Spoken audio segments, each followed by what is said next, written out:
Ethan Cole stood in the empty parking lot outside his ex-girlfriend's college reunion venue, phone pressed against his ear, asking his billionaire boss the most ridiculous question of his life. "Would you pretend to be my girlfriend for one night?" The silence that followed felt like falling. He was a 32-year-old construction foreman with dirt under his nails, and a 7-year-old son waiting at home with a babysitter he couldn't really afford. She was Aurora Vale, 30 years old and worth over $60 million. Someone who could buy and sell his entire neighborhood before breakfast. When she finally answered, her voice was quiet, almost amused. "What time should I pick you up?" That single sentence changed everything. This is the story of how a fake relationship built on fear and desperation became the family that saved a broken man's life. If you're watching from anywhere in the world, hit that like button and drop a comment with your city name so I can see how far this story travels. The invitation sat on Ethan's kitchen counter for 3 weeks before he finally opened it. Heavy cream cardstock, gold embossed lettering, the kind of thing that cost money to print, the kind that told you the people organizing it had done well for themselves. 10-year college reunion. Join us for an evening of memories, reconnection, and celebration. Ethan stared at it while his coffee went cold. He didn't want to go. Every part of him resisted the idea of walking back into that world, surrounded by people who remembered him as someone he no longer was, someone whose life had gone according to plan, someone who hadn't buried his 3-year-old daughter and spent the last 4 years pretending he knew how to keep breathing. "Dad, you're going to be late." Noah's voice cut through the fog.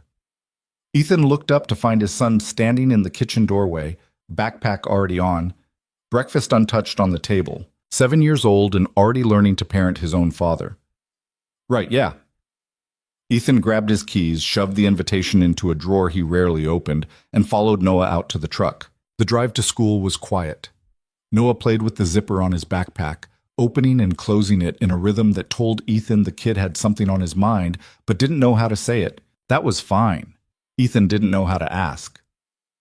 They pulled up to the elementary school drop-off lane. Kids poured out of cars, shouting, laughing, running toward the building like they owned the world. Noah unbuckled his seatbelt but didn't move. "You okay, bud?" Noah shrugged. "Can you pick me up today?" "Well, I always pick you up." "I know, I just—" Noah stopped. Never mind. Ethan wanted to press, wanted to figure out what that meant. But a car honked behind them, and the moment passed. Noah climbed out, shut the door, and disappeared into the crowd without looking back. Ethan sat there longer than he should have, watching his son vanish into the building, wondering when he'd stopped knowing how to reach him. The construction site was chaos. Vale Developments was renovating a historic building downtown, turning it into luxury condos that would sell for prices Ethan couldn't comprehend. He'd been working for Aurora Vale's company for 2 years now, managing crews, keeping projects on schedule, making sure rich people got their granite countertops and floor-to-ceiling windows exactly the way they wanted. He was good at it, better than he expected. The work was physical, demanding, and it kept his mind occupied. Most days, that was enough. "Ethan, we got a problem." Carlos jogged over, hard hat slightly crooked, concern written across his face. He was one of Ethan's best guys, reliable, sharp, never panicked, unless there was a real reason. "What kind of problem?" "Because so." "Electrical. The wiring in the West Wing doesn't match the blueprints. We're going to have to tear out half the walls we just finished." Ethan swore under his breath. "How bad?" 3 weeks. Maybe 4 if we hit any more surprises. That puts us behind schedule." "I know." Ethan pulled off his hard hat, ran a hand through his hair. This was the kind of thing Aurora needed to know about immediately. Delays cost money. Her money. "Get the crew started on the demo. I'll talk to the boss." "Baum." "Dish set." Carlos nodded and headed back toward the building. Ethan stood there for a moment, staring up at the structure they were rebuilding, wondering if there was some metaphor in there about his own life. Probably. He was too tired to find it. He pulled out his phone and dialed Aurora's office. Her assistant answered on the second ring. "Ms. Vale's office." "Hey, Diane, it's Ethan. Is she available?" "She's in a meeting, but I can have her call you back. It's kind of urgent." There was a pause. "Hold on." 30 seconds later, Aurora's voice came through the line, calm and measured. "What happened?" Electrical issue in the West Wing. Wiring doesn't match the plans. We're looking at a 3-week delay, maybe longer. Silence. Not the angry kind. The thinking kind. Can we absorb it? If we pull guys off the South Project, maybe. Do it. I'll handle the client expectations. Anything else? Ethan hesitated. There was something about her voice that made it easy to talk. Too easy. He'd noticed that before, the way she listened like she actually cared about the answer. No, that's it. All right, keep me updated. She hung up. Ethan stood there with the phone still pressed to his ear, wondering why every conversation with Aurora Vale left him feeling slightly off balance. Bullshit. That night, after Noah was in bed, Ethan sat at the kitchen table with a beer he wasn't drinking and the reunion invitation he'd pulled back out of the drawer. He didn't know why he was torturing himself. Maybe because he'd already decided he wasn't going. Maybe because some part of him wanted to go anyway, wanted to prove he hadn't disappeared entirely, that the last 4 years hadn't erased him. Or maybe because he knew exactly who would be there. Melissa, his ex. The woman who'd walked away 6 months after they buried their daughter, when grief turned their relationship into something toxic and unbearable. She told him she couldn't do it anymore, couldn't watch him shut down, couldn't carry both their pain when he refused to talk about his. She wasn't wrong. Ethan had spent the year after Lily died in a fog so thick he could barely see his own hands. He went to work. He came home. He stared at walls.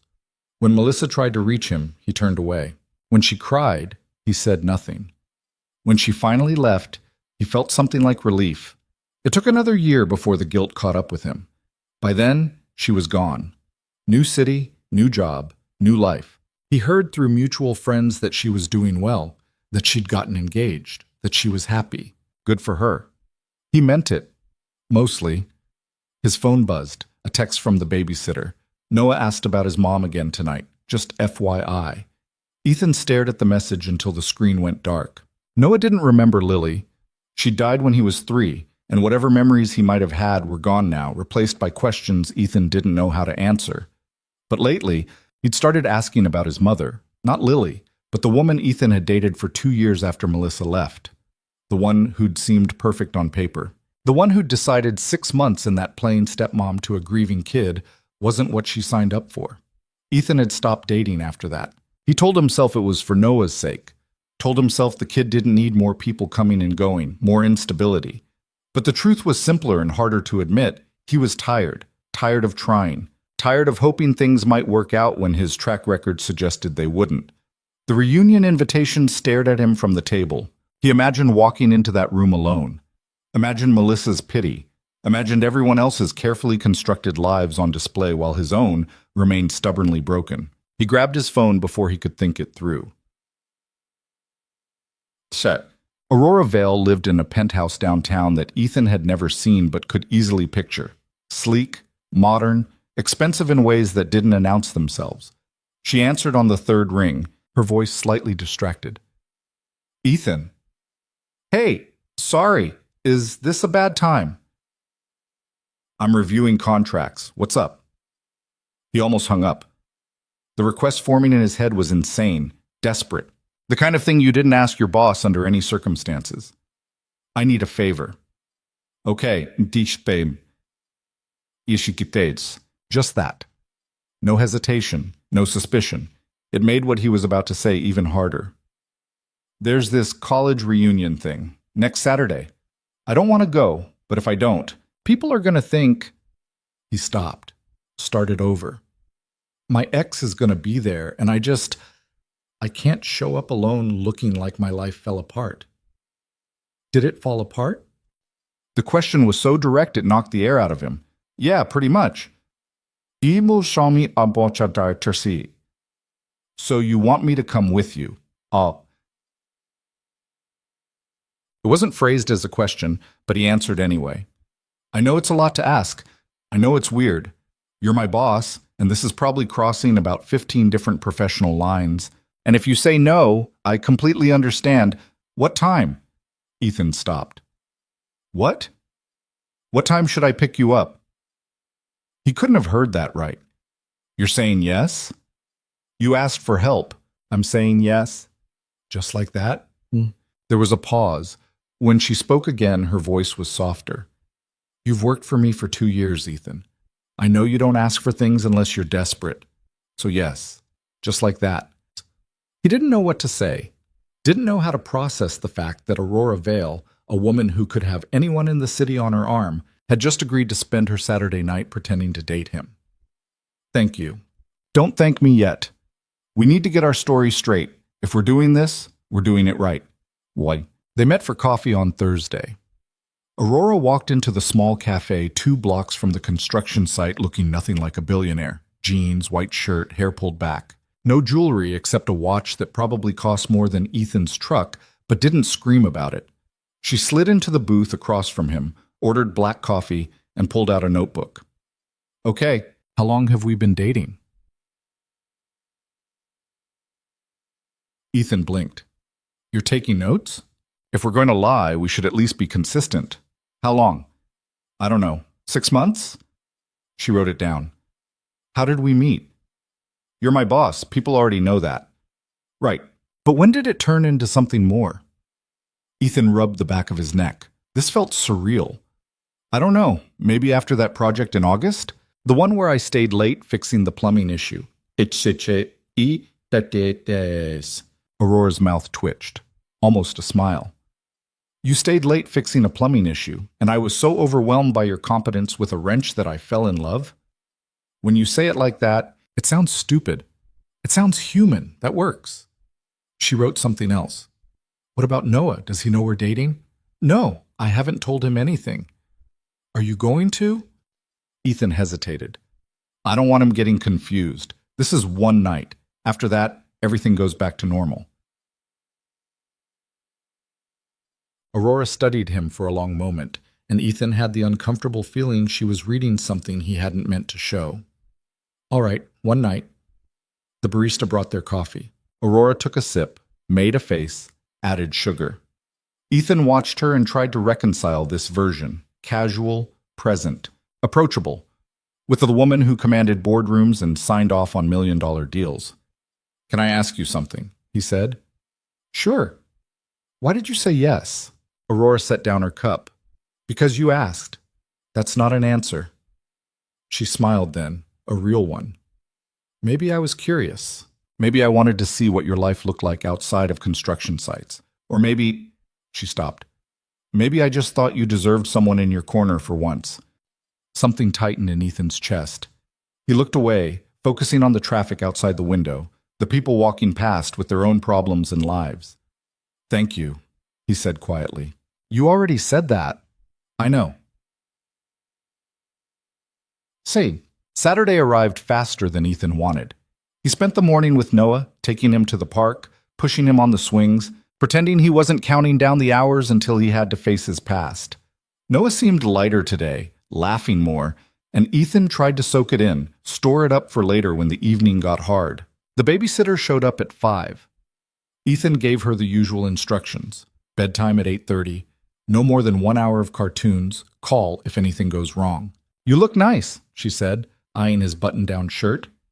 Thanks. Hot date? Ethan forced a smile. Something like that. Aurora texted at 6, outside. He grabbed his jacket and headed downstairs. The moment he stepped onto the street, he saw her car, a sleek black sedan that didn't look like it belonged in his neighborhood. She was leaning against the driver's side door, wearing a dress that was elegant without being flashy. Her hair down for once, falling just past her shoulders. She looked devastating. Hey, she said. Hey. You ready? No, not even close. Yeah. She smiled like she knew he was lying. Get in.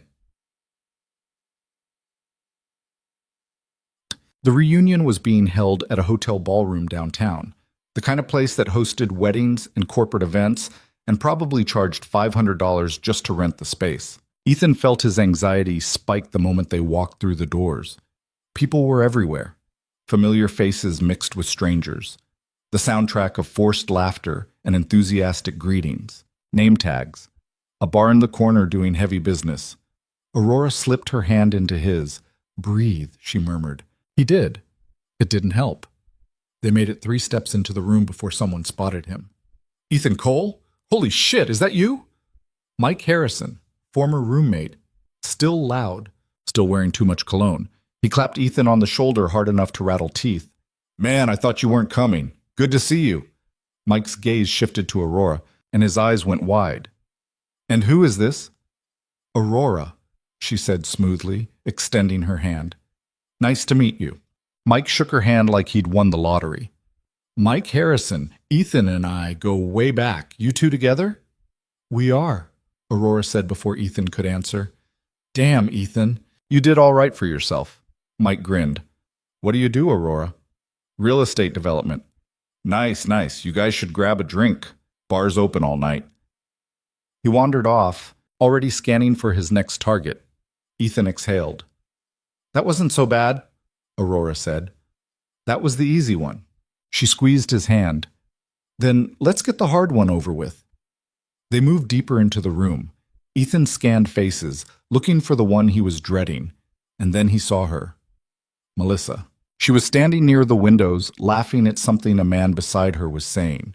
Tall, good-looking, confident.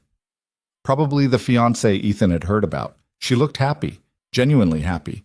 And then she saw him. The laughter died. Her expression shifted through surprise, recognition, something harder to name. She said something to the man beside her and started walking over. Ethan's heart slammed against his ribs. That her? Aurora asked quietly. Yeah. You want to leave? No. Melissa stopped in front of them, her smile polite but guarded. Ethan, wow. I didn't think you'd come. Surprise. Her gaze shifted to Aurora. Hi, I'm Melissa. Aurora, yeah. They shook hands. Ethan watched the exchange, feeling like he was observing it from somewhere outside his own body. So you two are, Melissa gestured vaguely. Together, Aurora finished. 6 months now. Melissa's smile didn't reach her eyes. That's great. Really great. I'm happy for you, Ethan. Thanks. You look good. So do you. A pause. I heard you're raising Noah on your own. That must be hard. There it was, the pity. The thing he'd come here to avoid. We're doing fine, Ethan said. I'm sure you are. Melissa glanced at Aurora. He's a good dad. Whatever else happened, he's always been good at that. Aurora's grip on his hand tightened slightly. He's pretty incredible. Something flickered across Melissa's face. Surprise, maybe. Or discomfort. She looked at Ethan like she was seeing someone she didn't quite recognize. Well, I should get back. My fiancé's waiting. But it was good to see you, Ethan. Really. She walked away before he could respond. Ethan stood there, staring at the space she'd occupied, trying to figure out if that had gone well or terribly. You okay? Aurora asked. I don't know. Come on, let's get a drink. The bar was crowded, but Aurora navigated it like she'd been doing this her whole life. She ordered whiskey for both of them, neat, and handed Ethan his glass without asking if it was what he wanted. It was. To surviving the hard part, she said, raising her glass. Ethan clinked his against hers and drank. The whiskey burned, but in a good way. Grounding. She seems nice, Aurora said. She is. Or she was. I don't really know anymore. You still care about her. It wasn't a question. Ethan looked at Aurora, surprised by how easily she'd seen through him. I care that I hurt her, he said. I care that I wasn't what she needed when things got bad. But no, I don't want her back. Aurora nodded slowly. Good. Why good? She smiled. Because if you did, this whole fake dating thing would be a lot more complicated. Ethan laughed. Actually laughed. The sound surprised him. They stayed at the bar for a while, talking to people Ethan barely remembered, fielding questions about how they met and how long they'd been together. Aurora never missed a beat. She was charming, funny, just detached enough to seem like someone who didn't need to impress anyone. People loved her. And Ethan, standing beside her, watching her effortlessly navigate a room full of strangers, realized something unsettling. This didn't feel fake. Around 10, they escaped to the balcony. The city stretched out below them, lights reflecting off buildings, traffic humming in the distance. It was quieter out here, calmer. Aurora leaned against the railing, looking out at the skyline. You did good in there. You did all the work. I played a part. You survived it. Ethan joined her at the railing, their shoulders almost touching. Why do you think she showed up? Melissa? Yeah. Aurora considered the question. Maybe she wanted to see if you were okay. Maybe she needed to know she didn't destroy you when she left. That's generous. People are complicated. You're allowed to feel more than one thing about her. Ethan looked at Aurora. Really looked. The way the city lights caught in her hair, the calm intelligence in her eyes, the way she seemed completely at ease, even though she'd spent the last 4 hours pretending to be someone she wasn't. Can I ask you something personal? She smiled. Sure. Why aren't you with someone? Aurora's expression shifted, not defensive, just thoughtful. I could ask you the same thing. I asked first. She laughed softly. Fair enough. She was quiet for a moment. I've dated. It never sticks. Most men either want me for my money or they're intimidated by it. And the ones who aren't, she shrugged, they're usually not the kind of person I'd want to spend time with. That sounds lonely. It is, sometimes. She turned to look at him. Your turn. Ethan hesitated. I don't know how to let people in anymore. After Lily died, I shut down. And after Melissa left, I convinced myself it was easier to just not try. But Noah deserves better than a dad who's too broken to figure out how to be happy. You're not broken, Ethan. You don't know that. I do. Her voice was steady, certain. Broken people don't show up for their kids every single day. They don't work themselves to exhaustion to give someone else a better life. You're hurt. That's not the same thing. Ethan didn't know what to say. No one had ever put it like that before. Thank you, he said finally. For tonight. For all of this. Aurora smiled. You keep thanking me, because I mean it. Duh. She reached out and straightened his collar, a gesture so casual and intimate it made his breath catch. Come on, she said. Let's get out of here before someone asks us to give a speech about true love. They left through the side entrance, avoiding the crowd still lingering near the bar. The drive back to Ethan's apartment was quiet, comfortable. Aurora pulled up to the curb and put the car in park. You want to come up? Ethan asked. The babysitter's probably still awake. You could meet Noah. Aurora looked at him for a long moment. Not tonight, but maybe sometime. Yeah. Okay. He climbed out of the car, started to walk away, then turned back. Aurora had rolled down the window. Aurora? Yeah? Tonight didn't feel fake. She smiled. No, it didn't. She drove away, and Ethan stood on the sidewalk watching her taillights disappear, wondering what the hell he'd just started.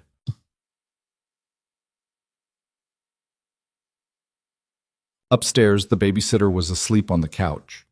Ethan paid her, sent her home, and checked on Noah. The kid was sprawled across his bed, one arm hanging off the side, peaceful in a way that made Ethan's chest ache. He sat on the edge of the bed, careful not to wake him. I think I might have just made everything more complicated, he whispered. Noah didn't answer, didn't stir. Ethan pulled the blanket up over his son's shoulders, turned off the light, and went to his own room. He lay in bed staring at the ceiling, replaying the night over and over, Aurora's hand in his, the way she'd defended him to Melissa, the conversation on the balcony. You're not broken. He wanted to believe her. Maybe for the first time in years he was starting to. Monday morning hit like a freight train. Ethan woke up to Noah bouncing on his bed at 6:15, backpack already on, demanding pancakes. He'd forgotten to set his alarm. The coffee maker broke halfway through brewing. His last clean work shirt had a stain he didn't remember getting. By the time he dropped Noah off at school and made it to the construction site, he was 20 minutes late and running on fumes. Carlos was waiting for him at the trailer, arms crossed, looking amused. Rough weekend. You could say that. Well, it's about to get rougher. Ms. Vale wants to see you. Ethan's stomach dropped. Now? She called 10 minutes ago. Said to send you to her office as soon as you showed up. Great. Perfect. Exactly what he needed. He drove across town to Vale Development's headquarters, a glass and steel building downtown that made him feel underdressed every time he walked through the doors. The receptionist recognized him, waved him through without asking questions. Aurora's office was on the top floor. Floor-to-ceiling windows, minimalist furniture, a view of the city that probably cost more than most people's mortgages. She was standing at the window when he walked in, phone pressed to her ear, gesturing with her free hand while she talked. She glanced at him, held up one finger, kept talking. Ethan sat in one of the chairs facing her desk and tried not to feel like he was about to get fired. Aurora finished her call, set the phone down, and turned to face him. "Sorry about that. Client emergency." "It's fine." She studied him for a moment. "You look tired." "Noah woke me up early. How is he?" The question caught him off guard. "He's good." "Why?"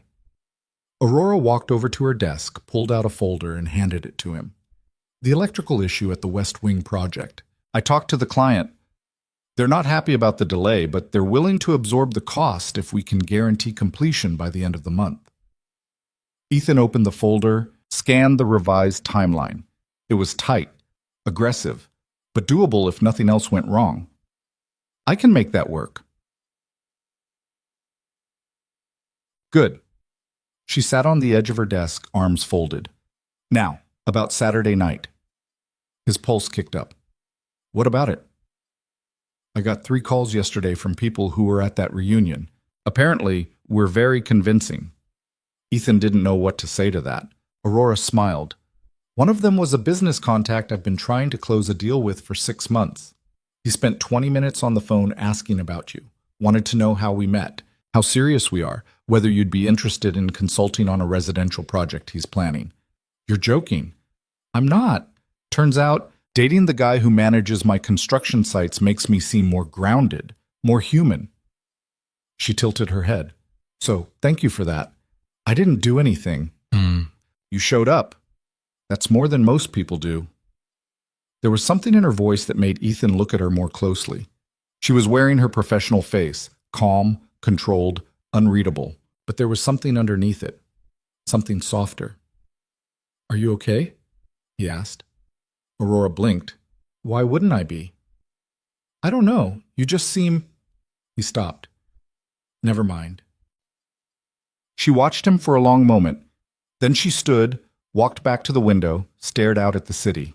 "My father called yesterday," she said quietly. "He heard about the reunion, heard I brought someone. He wants to meet you." Ethan's brain stalled. "Your father?" "Richard Vale, real estate developer. Built half the commercial properties in this city before he retired. Also happens to be extremely controlling and deeply invested in every aspect of my personal life." "And you told him about me?" "I didn't have to. He has people who tell him things." She turned to look at Ethan. "He thinks we're dating, actually dating, and now he wants to have dinner with us next Friday." The room felt smaller suddenly. "Aurora, I know this is getting complicated, but if I tell him the truth now, he'll know I lied, and that opens up a whole other conversation I don't want to have." She ran a hand through her hair, a gesture so uncharacteristically flustered it made her seem almost vulnerable. "I'm sorry. I shouldn't have dragged you into this." Ethan stood up, walked over to where she was standing. "You didn't drag me into anything. I asked you to help me. This is on me. You asked me to come to a reunion. You didn't ask me to fake date you in front of my entire family. So we'll have dinner with your father. How bad can it be?" Aurora laughed, but it didn't sound happy. "You have no idea." Ethan told himself he wouldn't mention it to Noah. The kid didn't need to know about Aurora. Didn't need to know his dad was pretending to date someone to avoid looking pathetic in front of his ex-girlfriend. It was one dinner. After that, everything would go back to normal. Except normal didn't exist anymore. Tuesday afternoon, Noah came home from school with a note from his teacher asking to schedule a parent conference. Wednesday, the babysitter canceled last minute, and Ethan had to bring Noah to the construction site for 2 hours while he finished paperwork. Thursday, Noah asked again why he didn't have a mom like other kids, and Ethan gave the same non-answer he always gave, hating himself a little more each time. By Friday, he was running on 3 hours of sleep and spite. Aurora picked him up at 7. She was wearing a navy dress, understated but elegant, hair pulled back in a way that made her look older, more serious. She handed him a tie through the car window. Put this on. I have a tie. Not one my father will approve of. Trust me. Ethan got in the car, fumbled with the tie while she drove. His hands were shaking slightly. Aurora noticed. Relax. Easy for you to say. It's just dinner. Yeah. With your billionaire father who probably eats people like me for breakfast. Aurora's mouth twitched. He's not that bad? You said he was controlling. He is. But he's also surprisingly easy to manage if you know what you're doing. And what am I supposed to do? She glanced at him. Be yourself. He'll either like you or he won't. Either way, it doesn't matter. It matters to you. Aurora didn't answer that. Richard Vale lived in a mansion in the hills outside the city, the kind of place that had a gate, a driveway longer than most streets, and security cameras at every corner. Aurora pulled up to the front entrance and a valet appeared out of nowhere to take her keys. Ethan climbed out of the car, staring up at the house. You grew up here? Unfortunately. A woman in her 50s opened the front door before they reached it. Elegant, poised, eyes that took in every detail of Ethan's appearance in under 3 seconds. Aurora, you're late. We hit traffic, Mom. So this was her mother. Ethan extended his hand. Mrs. Vale, I'm Ethan. She shook his hand briefly, her grip firm but impersonal. Catherine, come in. Your father's waiting. The inside of the house was exactly what Ethan expected. High ceilings, expensive art, furniture that looked like it belonged in a museum. Catherine led them through a series of rooms into a formal dining room where a man in his mid-60s sat at the head of a long table. Richard Vale. He stood when they entered, tall and imposing, with the kind of presence that filled a room without effort. He looked Ethan up and down, his expression unreadable. So you're the construction foreman? Yes, sir. Richard walked over, shook Ethan's hand. His grip was firm, assessing. Aurora tells me you've been working for her company for 2 years. That's right. And now you're dating my daughter. It wasn't phrased as a question. Ethan felt Aurora tense beside him. We are, Ethan said. Richard studied him for another long moment, then nodded. Sit. Let's eat. Dinner was excruciating. The food was excellent. The conversation was a minefield. Richard asked questions like he was conducting a job interview. Where did Ethan grow up? What did his parents do? How did he end up in construction? What were his long-term career goals? Ethan answered honestly, knowing anything less would be transparent. He talked about his childhood in a small town upstate. His father, who'd worked in a factory. His mother, who'd died when he was 16. His decision to skip college and learn a trade instead. Richard listened without interrupting, his expression giving away nothing. Catherine asked about Noah. Aurora mentioned you have a son. I do. He's 7. And his mother? He's on. Ethan felt Aurora's hand find his under the table. A warning. Or maybe support. She's not in the picture, Ethan said carefully. Catherine's eyebrows rose slightly. I see. It's complicated, Aurora said. Ethan's doing an incredible job raising him on his own. I'm sure he is. Catherine's tone suggested she wasn't sure at all. Still, a child needs stability, structure. A single parent can only provide so much. Ethan's jaw tightened. Noah's doing fine. Of course he is. Catherine smiled, but it didn't reach her eyes. I didn't mean to suggest otherwise. Richard cleared his throat. Aurora, how's the downtown project coming? The conversation shifted to business. Ethan sat back, letting Aurora and her father discuss timelines and budgets and zoning approvals. He watched the way she spoke to Richard, confident, knowledgeable, but careful. Like she was navigating a conversation with someone who might turn on her at any moment. He recognized that dynamic, had lived it with his own father before the man drank himself to death. After dinner, Richard invited Ethan to his study for drinks. Aurora shot him a look that said, you don't have to go, but Ethan stood anyway. If he was going to do this, he was going to do it all the way. Richard's study was smaller than the rest of the house, but no less intimidating. Dark wood, leather chairs, shelves lined with books that looked like they'd never been opened. Richard poured 2 glasses of scotch, handed one to Ethan, and gestured to a chair. Sit. Ethan sat. Richard took the chair across from him, swirled his drink, took a sip. You're not what I expected. What did you expect? Someone polished, someone ambitious, someone who saw my daughter as a stepping stone. Ethan met his gaze. That's not why I'm here. Then why are you here? Because Aurora asked me to be. Richard smiled faintly. She didn't ask you. You asked her. Ethan's pulse kicked up. She told you that? She didn't have to. I know my daughter. She doesn't bring people home unless there's a reason. And the reason is usually that someone else pushed her into it. Richard leaned back in his chair. So what is it you want from her, Ethan? I don't want anything from her. Everyone wants something. Not from Aurora. Richard studied him in silence. The weight of that gaze was like being pinned under a microscope. You have a son, Richard said finally. 7 years old. No mother in the picture. You're working a blue-collar job, raising him on your own, barely keeping your head above water. And now you're dating one of the wealthiest young women in the city. He paused. Forgive me if that looks convenient. Ethan set his glass down on the table. If you think I'm using Aurora, you're wrong. Then what are you doing? I'm trying not to screw up the only good thing that's happened to me in 4 years. The words came out harder than he intended. Rover. Richard's expression shifted just slightly. Aurora told me about your daughter. Ethan went still. She died. Leukemia. You were with someone at the time, but the relationship didn't survive the grief. Richard's voice was calm, clinical. That's a lot of pain to carry. A lot of baggage to bring into a new relationship. I know. Does Aurora know what she's getting into? Ethan's hands curled into fists. You should ask her that. I'm asking you. Then the answer is yes.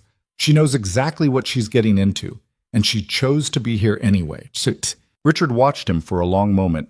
Then he picked up his glass, drained it, and stood. All right. Ethan blinked. All right? You're honest. You're not trying to impress me, and you clearly care about her. Richard walked to the door, opened it. That's more than I can say for most of the men she's dated. Ethan stood slowly, not sure if he'd just passed some kind of test or walked into a trap. Thank you for dinner, sir. Damned. Richard nodded. Take care of her, Ethan. She's tougher than she looks, but that doesn't mean she doesn't need someone in her corner. You. Aurora was waiting for him in the hallway, arms crossed, looking anxious in a way he'd never seen before. What did he say? He grilled me. Then he gave me his approval. She stared at him. He what? I think I passed. Aurora let out a breath, something between relief and disbelief. I can't believe that actually worked. You didn't think it would? Honestly, no. My father doesn't approve of anyone. They walked out to the car in silence. The valet brought it around and Aurora tipped him without looking. She didn't start the engine right away, just sat there, hands on the steering wheel, staring at nothing. You okay? Ethan asked. I hate that house. I got that impression. He's not a bad person, he just... She stopped. He has very specific ideas about how my life should look, and I've spent most of my adult life trying to prove I don't need his approval while also desperately wanting it. Ethan didn't know what to say to that, so he just sat there, waiting. Thank you, Aurora said quietly, for coming tonight, for not running when my mother made that comment about Noah. She was out of line. She was, but she's also not wrong. Aurora turned to look at him. You're raising a kid on your own. That's hard, and She hesitated. I don't want to make it harder. You're not. I might be. This whole thing, the lying, the pretending, what happens when it falls apart? Ethan reached over, covered her hand with his. Then we deal with it. Aurora looked down at their hands. Why are you so calm about this? Because the alternative is panicking, and I'm too tired to panic. Cool. She laughed. A real one this time. Fair enough. She started the car and pulled out of the driveway. They drove in comfortable silence for a while, the city lights blurring past the windows. Can I ask you something? Ethan said. Sure. Why did you really say yes? That first night when I called and asked you to come to the reunion, you could have said no. You should have said no, but you didn't. Aurora was quiet for a long time. When she finally spoke, her voice was barely above a whisper. Because I've been watching you for 2 years, Ethan, watching you show up every day, work harder than anyone else, take care of your son, keep going even when it's clear you're barely holding it together, and She stopped. I wanted to know what it felt like to be the person you leaned on, even if it was just pretend. Ethan's chest tightened. It's not pretend anymore, he said. Aurora's hands tightened on the steering wheel. No, it's not. She dropped him off at his apartment just after 11. Ethan climbed out of the car, started to walk away, then turned back. Aurora? She rolled down the window. Yeah? Do you want to meet Noah? Her expression shifted. Surprise, hope, something else he couldn't name. Are you sure? No, but I think maybe it's time. She smiled. Okay. When? Sunday? We usually go to the park. You could come with us. I'd like that. Ethan nodded, suddenly unsure what to say next. Aurora saved him. Go get some sleep, Ethan. You look like you need it. Thanks. Anytime. She drove away, and Ethan stood on the sidewalk watching her go, wondering what the hell he was doing and whether it was the smartest or stupidest decision he'd ever made. Saturday morning, Noah woke him up again. Dad, wake up. Ethan groaned, rolled over, squinted at the clock. 7:30. On a Saturday. Criminal. What's up, bud? Can we go to the Science Museum today? We went last month. But they have a new dinosaur exhibit, please? Ethan looked at his son's hopeful face and knew he'd already lost. Fine, but you're eating breakfast first. Noah pumped his fist in the air and ran out of the room. Ethan dragged himself out of bed, made coffee, and tried to wake up enough to function. The museum was packed, families everywhere, kids running wild. The dinosaur exhibit was impressive. Life-sized models, interactive displays, a whole section on extinction events that Noah found absolutely fascinating. They spent 3 hours there. Noah asked 1,000 questions. Ethan answered the ones he could, made up answers for the ones he couldn't. By the time they left, the kid was buzzing with energy and facts about velociraptors. Dad? Yeah? Do you think Mom would have liked dinosaurs? Ethan's steps faltered. They were walking through the parking lot, almost to the truck. He looked down at Noah, saw the question written all over his face. Which mom are you asking about? Moi, Eskiki. Noah shrugged. Either. Ethan unlocked the truck, lifted Noah into his booster seat, buckled him in, stalled for time. Your sister Lily, she was too little to care about dinosaurs, but I think if she'd grown up, she would have liked them. She liked animals.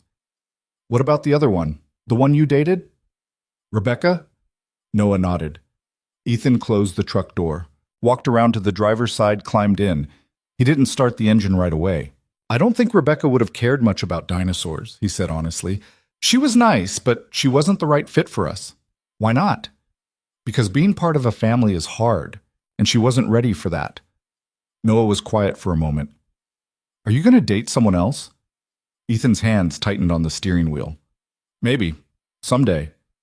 Would she like dinosaurs? I don't know, bud. Why? Because if she doesn't like dinosaurs, I don't think I'd like her. Ethan smiled despite himself. That's a pretty high standard. It's important. All right, I'll keep that in mind. He started the truck and pulled out of the parking lot. Noah stared out the window, humming to himself, already moving on to the next thing. But Ethan kept thinking about the question. Would Aurora like dinosaurs? Probably. She seemed like the type who'd find them interesting. He made a mental note to ask her. Masik. Sunday morning arrived with perfect weather. Sunny. Warm. The kind of day that made people forget winter existed.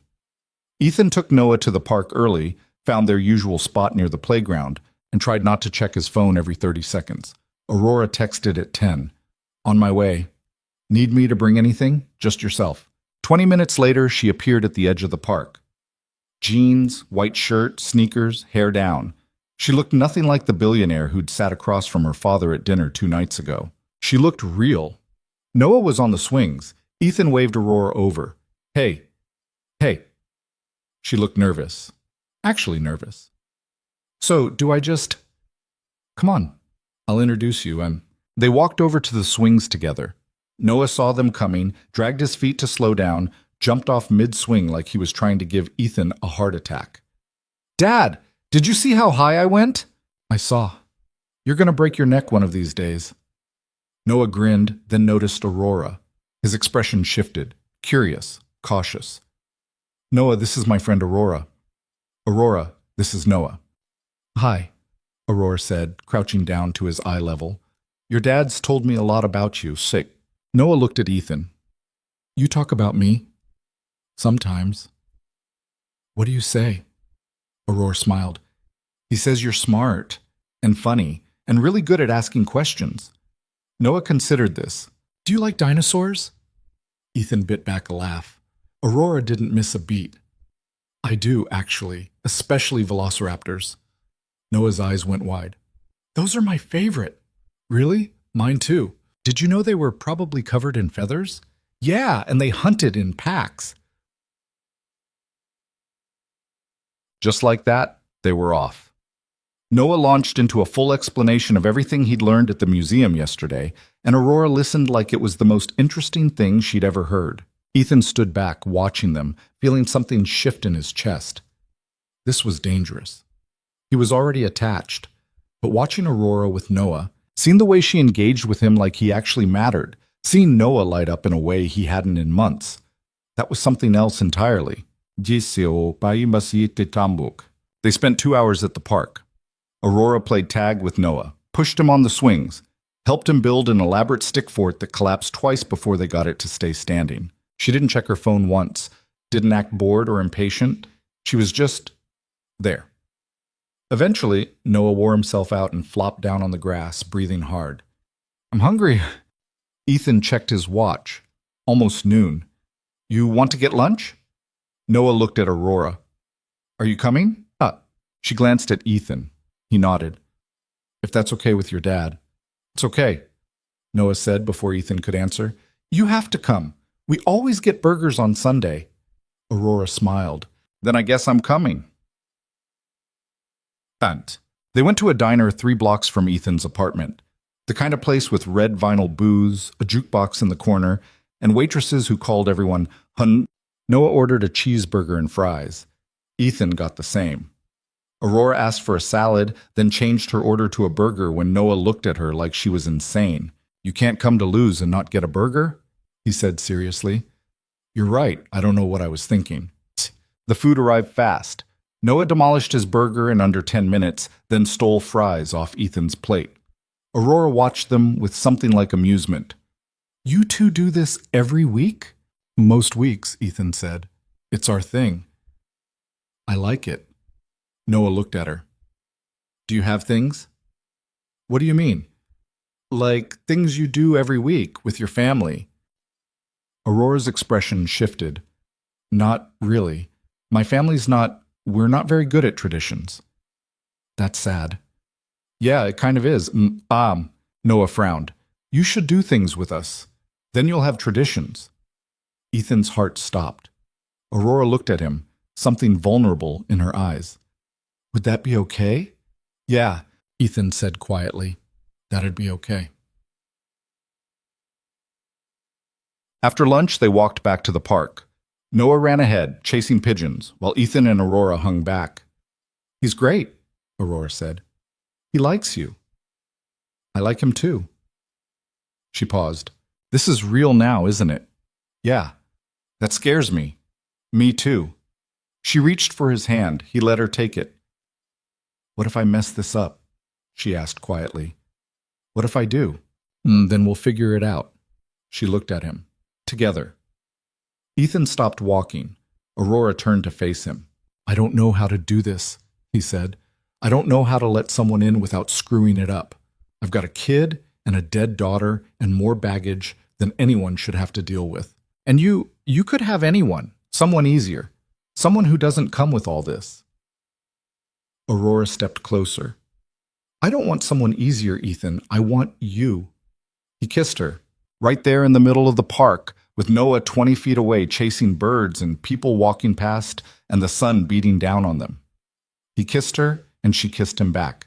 And for the first time in 4 years, Ethan felt like maybe he wasn't completely broken. When they pulled apart, Aurora was smiling. That was overdue, Ethan finished. Yeah. Noah came running back over, out of breath. Dad, did you see the really fat pigeon? It couldn't even fly. I saw. Noah looked between them, his expression suspicious. Why are you guys standing weird? We're not standing weird. Yes, you are. You look... He stopped. Are you boyfriend and girlfriend now? Ethan glanced at Aurora. She was trying not to laugh. Yeah, bud, we are. Noah considered this. Does that mean Aurora's coming over more? Probably. Okay, that's cool. He ran off again. Ethan exhaled. That went well, Aurora said. Better than expected. Oh. They walked back to the apartment together. Ethan invited Aurora up, but she shook her head. Not today. I've got work I need to catch up on. On a Sunday? Billionaires don't get weekends. He smiled. When do I see you again? Tomorrow. Site inspection at the West Wing project. You'll be there, right? I'll be there. She kissed him again, soft and quick. See you then. She walked to her car and Ethan watched her drive away, feeling like his entire life had just shifted off its axis. Upstairs, Noah was building something with Legos. Ethan sat down on the floor next to him. You like Aurora? Noah didn't look up from his construction project. She's cool. Yeah, she is. Is she going to stay? The question hit harder than it should have. I don't know, bud. I hope she does. Ethan pulled Noah into a hug. The kid squirmed, laughing, trying to escape, but he didn't try very hard. Me too, Ethan said quietly. Me too. The West Wing inspection started badly and went downhill from there. Ethan arrived at 7 to find the electrical contractor already screaming into his phone about code violations and change orders. 2 of his best guys had called in sick. The fire marshal showed up unannounced, demanding to see permits that were supposedly filed 3 weeks ago, but had mysteriously vanished from the city database. By the time Aurora's car pulled up at 9, Ethan was covered in drywall dust and seriously considering a career change. She stepped out wearing a hard hat and carrying a tablet, looking every inch the boss. Professional. Untouchable. Nothing like the woman who'd played tag with his son yesterday. Morning, she said. Morning. She surveyed the chaos. How bad? Scale of 1 to 10. 15. Aurora almost smiled. Walk me through it. They spent 2 hours going over every problem. The wiring, the permits, the contractor who kept trying to cut corners. Aurora listened without interrupting, taking notes, asking questions that showed she understood construction better than most people who'd never swung a hammer. When they finished, she pulled out her phone and made 3 calls. By the time she hung up, the permit issue was resolved, the contractor was being replaced, and the fire marshal had mysteriously decided everything was acceptable after all. How did you do that? Ethan asked. I know people, and I'm very good at reminding them why staying on my good side is in their best interest. Carlos walked past, saw them standing close, and grinned. Morning, Ms. Vale. Morning, Carlos. How's the South project coming? Ahead of schedule. Ethan runs a tight ship. I know he does. Carlos winked at Ethan and kept walking. Aurora raised an eyebrow. Your crew knows. They've got eyes, and they talk too much. Do they have a problem with it? With me dating the boss. They think it's hilarious. Ethan pulled off his hard hat, wiped sweat from his forehead. They keep asking when they're getting invited to the wedding. Aurora's expression shifted. Something uncertain crossed her face. That bother you? She asked quietly. The wedding jokes? Nah, they're just messing around. That's not what I meant. Ethan looked at her. Really looked. What did you mean? I meant... She stopped, started over. People are going to talk. About us. About why we're together. They're going to assume things. Let them assume. It doesn't bother you that people might think you're with me for my money? Ethan moved closer, lowered his voice so the crew wouldn't hear. The only person whose opinion matters is standing right in front of me. Everyone else can think whatever they want. Aurora's shoulders relaxed slightly. Okay. Besides, if I was after your money, I'd be doing a terrible job. I haven't asked you for a single thing. You asked me to pretend to be your girlfriend, and now I'm actually your boyfriend. So technically, I upgraded. She laughed. Actually laughed. The sound made something warm spread through Ethan's chest. I need to get back to the office, Aurora said. But I'll call you later? Yeah, sure. She started to walk away, then turned back. Ethan? Yeah? Thank you for yesterday, for letting me meet Noah. He asked when you're coming over again. Aurora's face lit up. He did? This morning, wants to know if you like video games. I'm terrible at video games. That's perfect. He'll destroy you, and it'll make his whole week. She smiled. Friday night? Friday night. Aurora walked back to her car, and Ethan stood there watching her go to her, ignoring Carlos's knowing look from across the site. This was real now. Actually real. And the terrifying part was how right it felt. Lahos. Wednesday afternoon, Noah's teacher called. Ethan was in the middle of reviewing supply orders when his phone rang. Miss Peterson, Noah's second-grade teacher, the one who'd sent home that conference request last week. Mr. Cole, do you have a minute? Ethan's stomach dropped.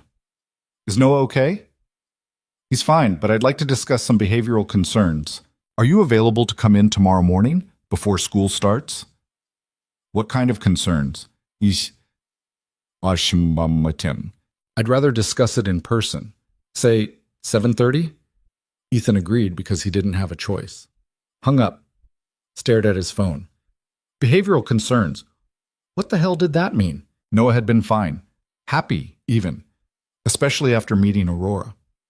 So what had changed? He called the babysitter, rearranged his schedule, and spent the rest of the day trying not to panic. That night, he watched Noah more carefully.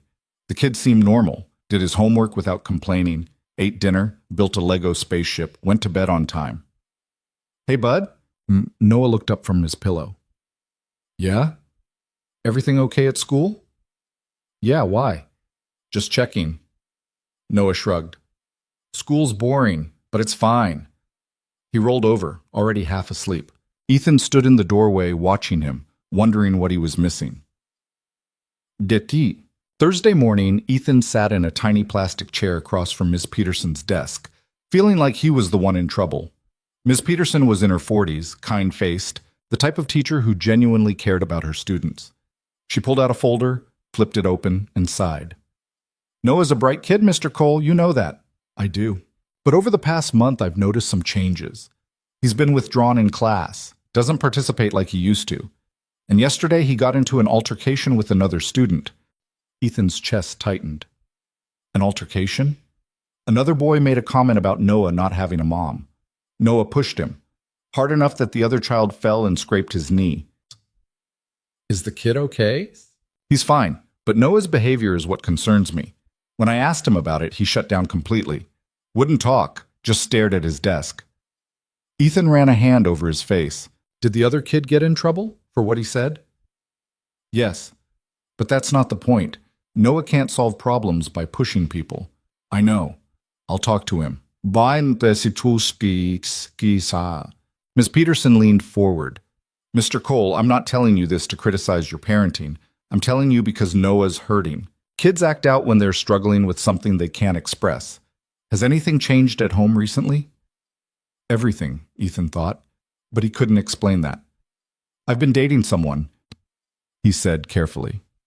She met Noah for the first time last weekend. How did that go? Good. I thought it went good. He seemed happy. Ms. Peterson nodded slowly. Sometimes kids react in unexpected ways to change, even positive change. It can bring up feelings they don't know how to process. So what do? Talk to him. Really talk. And maybe consider having him speak with the school counselor.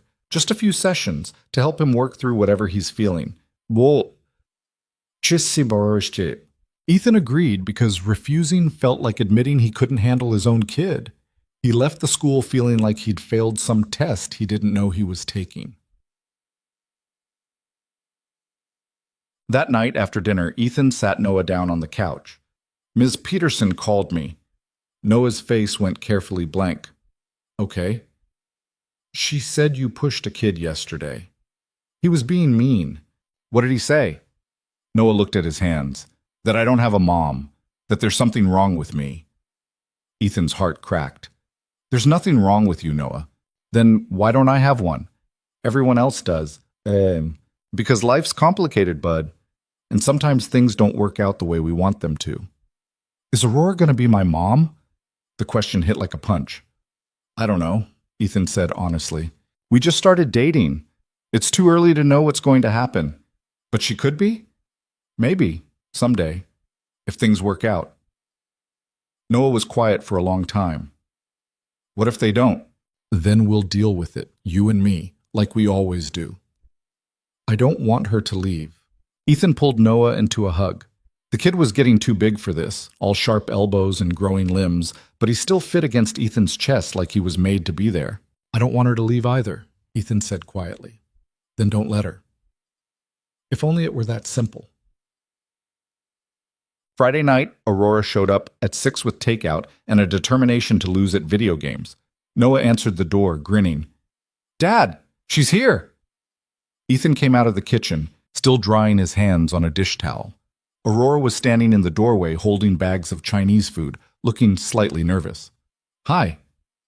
Hi, I brought dinner. I didn't know what you guys liked, so I got a little of everything. Noah grabbed one of the bags and ran to the kitchen.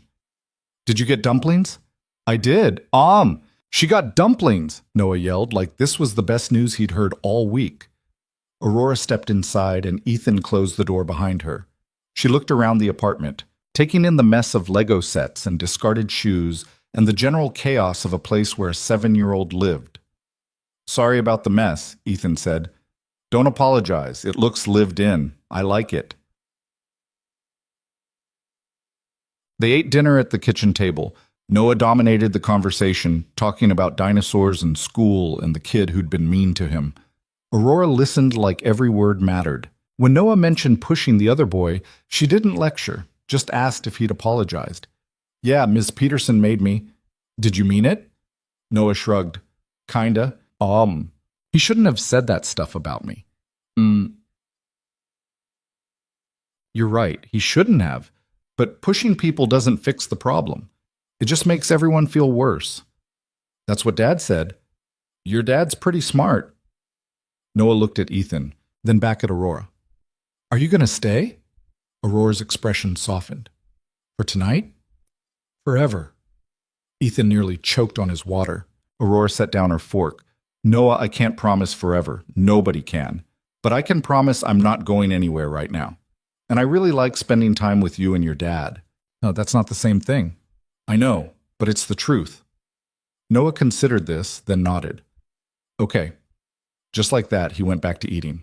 Ethan caught Aurora's eye across the table. She looked shaken, but trying to hide it. After dinner, Noah dragged Aurora to the living room and booted up his video game console. Some racing game Ethan barely understood. Aurora picked up a controller like it might explode. I told you I'm terrible at this. That's okay. I'll teach you. For the next hour, Noah patiently explained controls and shortcuts while Aurora crashed into every wall on the track. She laughed every time. Noah kept insisting she'd get better. Ethan sat on the couch watching them, feeling something dangerous and fragile taking root in his chest. This was what he'd wanted for Noah. Someone who showed up. Someone who tried. Someone who didn't run when things got complicated. At 8:30, Ethan sent Noah to get ready for bed. The kid groaned but obeyed, disappearing into the bathroom. Aurora set down the controller and stretched. That was fun. You're a terrible liar. Okay, fine, my thumbs hurt, but Noah's adorable, so it was worth it. Ethan sat down next to her, close enough that their knees touched. Thank you for tonight. You keep thanking me. Because I mean it. He hesitated. Noah's been having a rough week, got in trouble at school. His teacher thinks he's struggling with some stuff. Aurora turned to face him. What kind of stuff? Change, me dating someone, the whole mom thing. Ethan rubbed the back of his neck. I thought he was doing okay. Turns out I was wrong. Kids are complicated. Tell me about it. Aurora reached for his hand. For what it's worth, I think you're doing an amazing job. Noah's lucky to have you. Moppelwolz.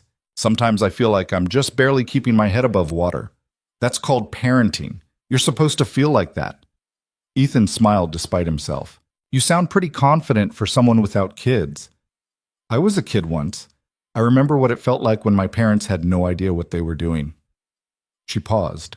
It's okay to not have all the answers, Ethan. As long as you show up, that's what matters. Noah came out of the bathroom in his pajamas, hair still damp from washing his face. Aurora, will you read me a story? She glanced at Ethan. He nodded. Sure. Noah grabbed her hand and pulled her toward his bedroom. Ethan followed, leaning against the doorframe, while Aurora sat on the edge of Noah's bed. The kid handed her a book about space, and she started reading. Watching her with Noah, patient, engaged, completely present, Ethan felt the ground shift under him. He was falling for her, actually falling, and the terrifying part was that it didn't feel scary. It felt inevitable. Teat. After Noah fell asleep, Aurora and Ethan moved to the living room. She curled up on the couch, and he sat beside her, close enough that their shoulders touched. He's a good kid, Aurora said quietly. He asked you if you were staying forever. I know, I didn't know what to say. You handled it perfectly. Aurora looked at him. Did I? Because I feel like I just dodged the real question. Which is, am I staying? Not just for tonight. For all of it. Ethan's heart pounded. Do you want to? I don't know. Maybe. It's just... She stopped. I'm scared, Ethan. I'm scared of screwing this up. I'm scared of hurting Noah. I'm scared of getting in too deep and realizing I'm not cut out for this. You think I'm not scared? You've done this before. You know how to be in a relationship. I don't. My track record would disagree with you. Aurora smiled faintly. We're a mess. Yeah, we are. Eek. She rested her head on his shoulder. So what do? We keep showing up.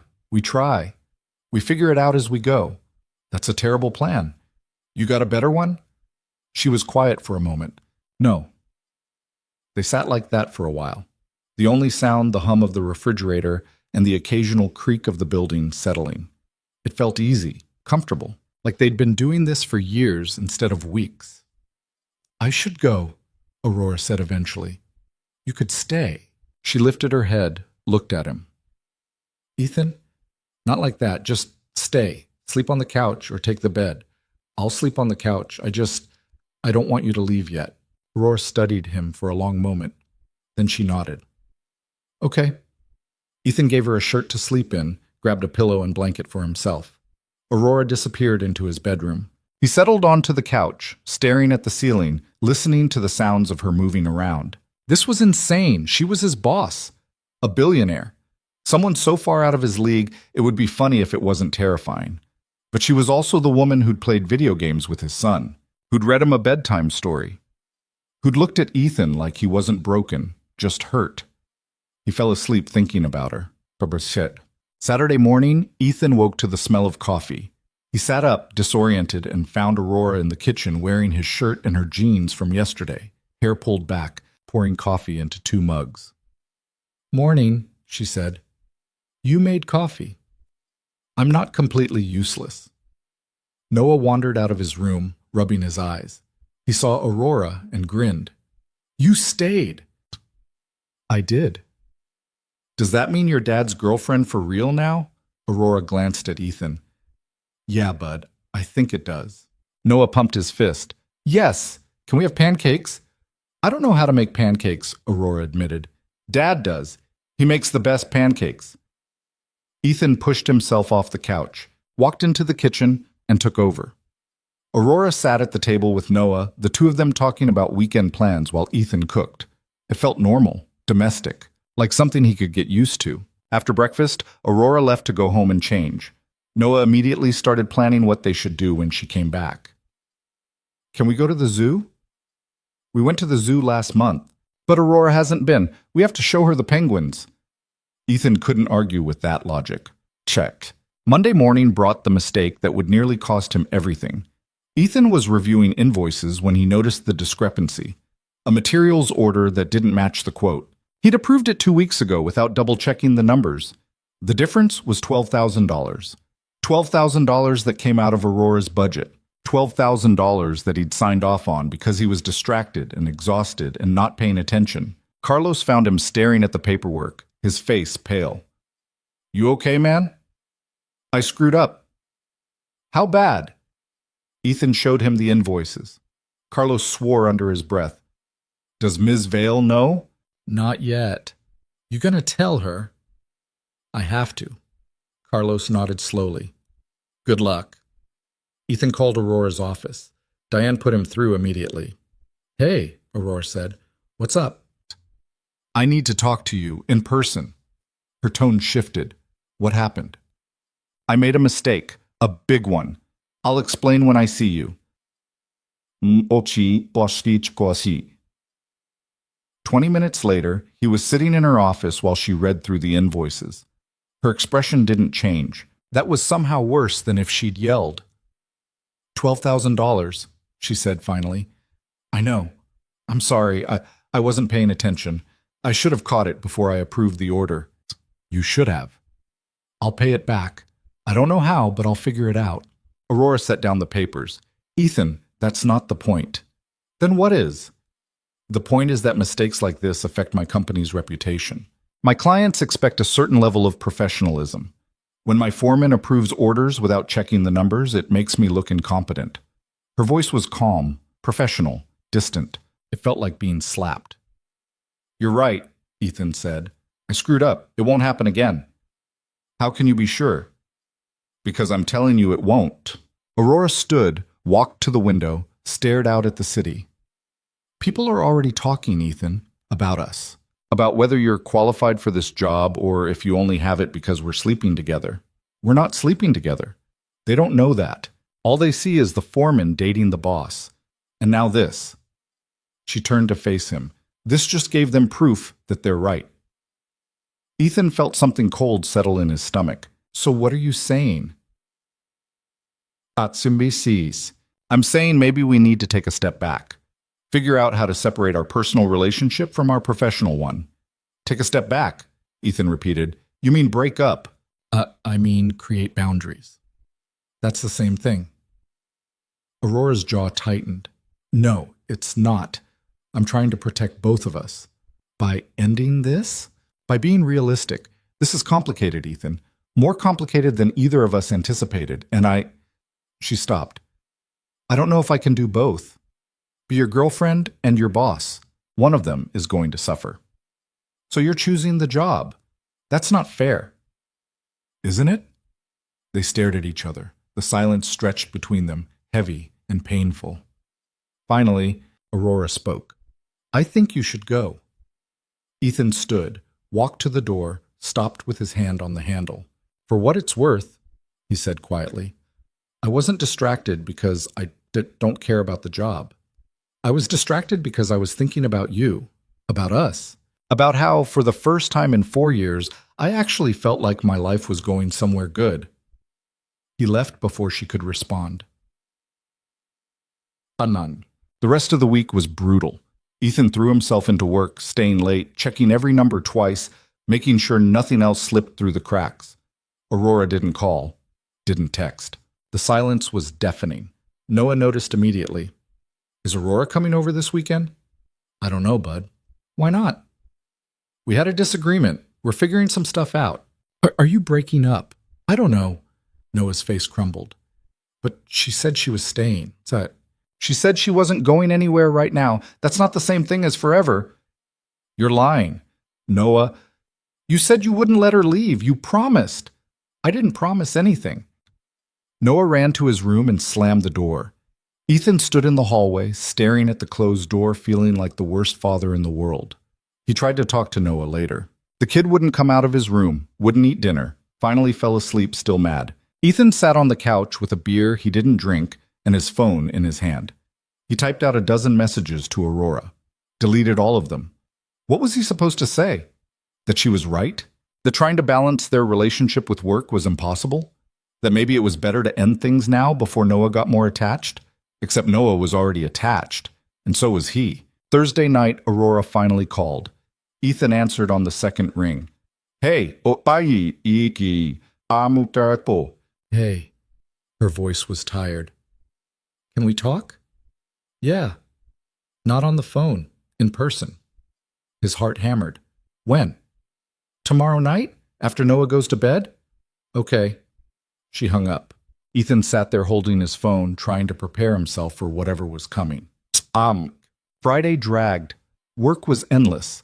Noah was still barely speaking to him. By the time Aurora knocked on his door at 9, Ethan felt like he'd aged 10 years in a week. He let her in. She looked as exhausted as he felt. Coffee? He offered. Sure. They sat at the kitchen table, mugs between them, neither one drinking. I'm sorry, Aurora said finally, for how I handled Monday. I was scared, and I lashed out. You weren't wrong. I screwed up. You made a mistake. That's not the same thing. It cost you $12,000. I've lost more on bad investments. It's not about the money, Ethan. Then what is it about? Aurora wrapped her hands around her mug. It's about me being terrified that I'm going to lose you, that one day you're going to realize dating your boss is more trouble than it's worth, and you're going to walk away. Ethan stared at her. You think I'm going to leave? Everyone does. I'm not everyone. How do I know that? Because I'm sitting here, Aurora, after a week of silence and mixed signals and feeling like I'm losing my mind. I'm still here. She looked at him, and he saw something break in her expression. I don't know how to do this, she said quietly. I don't know how to be someone's girlfriend and their boss and not screw up both. I don't know how to be the person Noah needs when I've never been that for anyone. You think I know what I'm doing? I'm making this up as I go. You're good at it. I'm really not. Ethan reached across the table, took her hand. But I'm trying. And I need you to try too. Because giving up now, that's the one thing I can't handle. Aurora's eyes were bright. I'm scared I'm going to hurt him. Hurt both of you. Then don't. It's not that simple. Yeah, it is. You stay, you show up, you figure it out. That's all anyone can do. She was quiet for a long time. Then she stood, walked around the table, and kissed him. It wasn't gentle. It was desperate and messy and full of everything they hadn't said all week. When they pulled apart, Aurora rested her forehead against his. I don't want to lose you, she whispered, then stopped trying to push me away. I'll try. That's all I'm asking. They stayed like that for a while, holding on to each other, neither one ready to let go. Eventually, Aurora pulled back. I should go talk to Noah. He's asleep. Then I'll come back tomorrow. Talk to him then. He's really upset with me, thinks I broke my promise. Did you promise him I'd stay? Not in so many words, but I didn't exactly discourage the idea. Aurora smiled faintly. We're going to screw this up, aren't we? Probably, multiple times. But we'll figure it out? Yeah, we will. She kissed him again, soft and quick. See you tomorrow. Us. After she left, Ethan checked on Noah. The kid was sprawled across his bed, one arm hanging off the edge, exactly like always. Ethan pulled the blanket up, smoothed his hair back. She's coming back tomorrow, he whispered. We're figuring it out. Noah didn't stir, but Ethan felt lighter anyway. Maybe they'd screw this up. Maybe it was complicated and messy and destined to fall apart. But for the first time in years, Ethan had something worth fighting for. And he wasn't giving up without a fight. Saturday morning arrived with Noah still refusing to look at Ethan. The kid sat at the kitchen table pushing cereal around his bowl, silent and stubborn. Ethan had tried 3 times to start a conversation, got nothing but shrugs and one-word answers. Noah, come on. Talk to me. I don't want to. You can't stay mad forever. Noah looked up, his face hard in a way that reminded Ethan uncomfortably of himself. You said she wasn't leaving. I said I didn't want her to leave. That's different. No, it's not. Yeah, it is. I can't control what other people do, bud. Neither can you. Then what's the point? The question hit harder than it should have. Ethan sat down across from his son, searching for words that wouldn't sound hollow. The point is that sometimes things are worth trying even if they might not work out. Aurora and I, we're figuring this out. It's complicated. Everything's always complicated with you. That's not fair. Noah shoved his bowl away. I don't care. I don't want to talk about it. He left the table and disappeared into his room. Ethan sat there staring at the abandoned cereal, feeling like he'd failed another test he didn't know how to study for. His phone buzzed. Aurora. Still okay if I come by today? Ethan looked toward Noah's closed door, then back at his phone. Yeah, but heads up, he's pretty upset. I know, I'll talk to him. Good luck. She showed up at 11 with a bag from the toy store and an expression that said she was as nervous as Ethan felt. What's in the bag? He asked. Bribery. That's not going to work. I know, but I had to try something. Ethan led her inside. Noah was on the couch playing his video game, pointedly ignoring them both. Aurora sat down on the other end of the couch, leaving space between them. Hey, Noah. Silence. I brought you something. Noah didn't look up. I don't want it. Aurora set the bag on the coffee table anyway. That's okay. You can decide later. More silence. The video game music filled the room, repetitive and grating. I'm sorry, Aurora said quietly, for disappearing this week. That wasn't fair to you.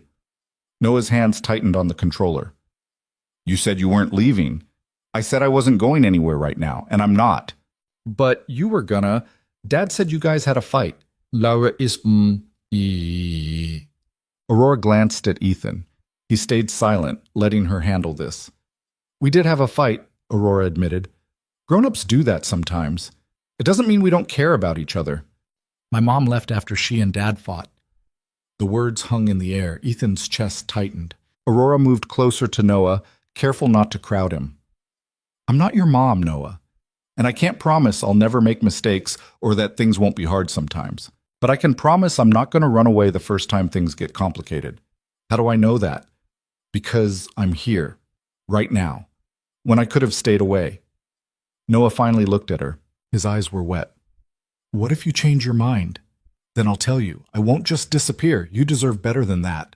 Noah was quiet for a long moment. Then he picked up the bag from the coffee table, looked inside, and pulled out a box. A dinosaur model kit. The expensive kind with hundreds of pieces. This is the one I wanted, he said softly. I know. Your dad told me. Noah looked at Ethan, then back at Aurora. Will you help me build it? Aurora smiled. Yeah, I'd like that. They spent the next 2 hours on the living room floor surrounded by tiny plastic pieces and incomprehensible instructions. Aurora was terrible at following diagrams. Noah had to correct her at least a dozen times. But she kept trying, kept asking questions, kept showing up. Ethan watched from the kitchen while he made lunch, feeling something settle in his chest. This was what he'd needed to see. Not perfection, just persistence. When the dinosaur was finally assembled, lopsided and missing one piece they couldn't find, Noah held it up triumphantly. We did it. You did most of it, Aurora said. I was just moral support. You helped. That counts. Noah put the dinosaur on the shelf next to his others, arranging them carefully. Then he turned to Aurora. Are you staying for lunch? She looked at Ethan. He nodded. Yeah, bud, I'm staying.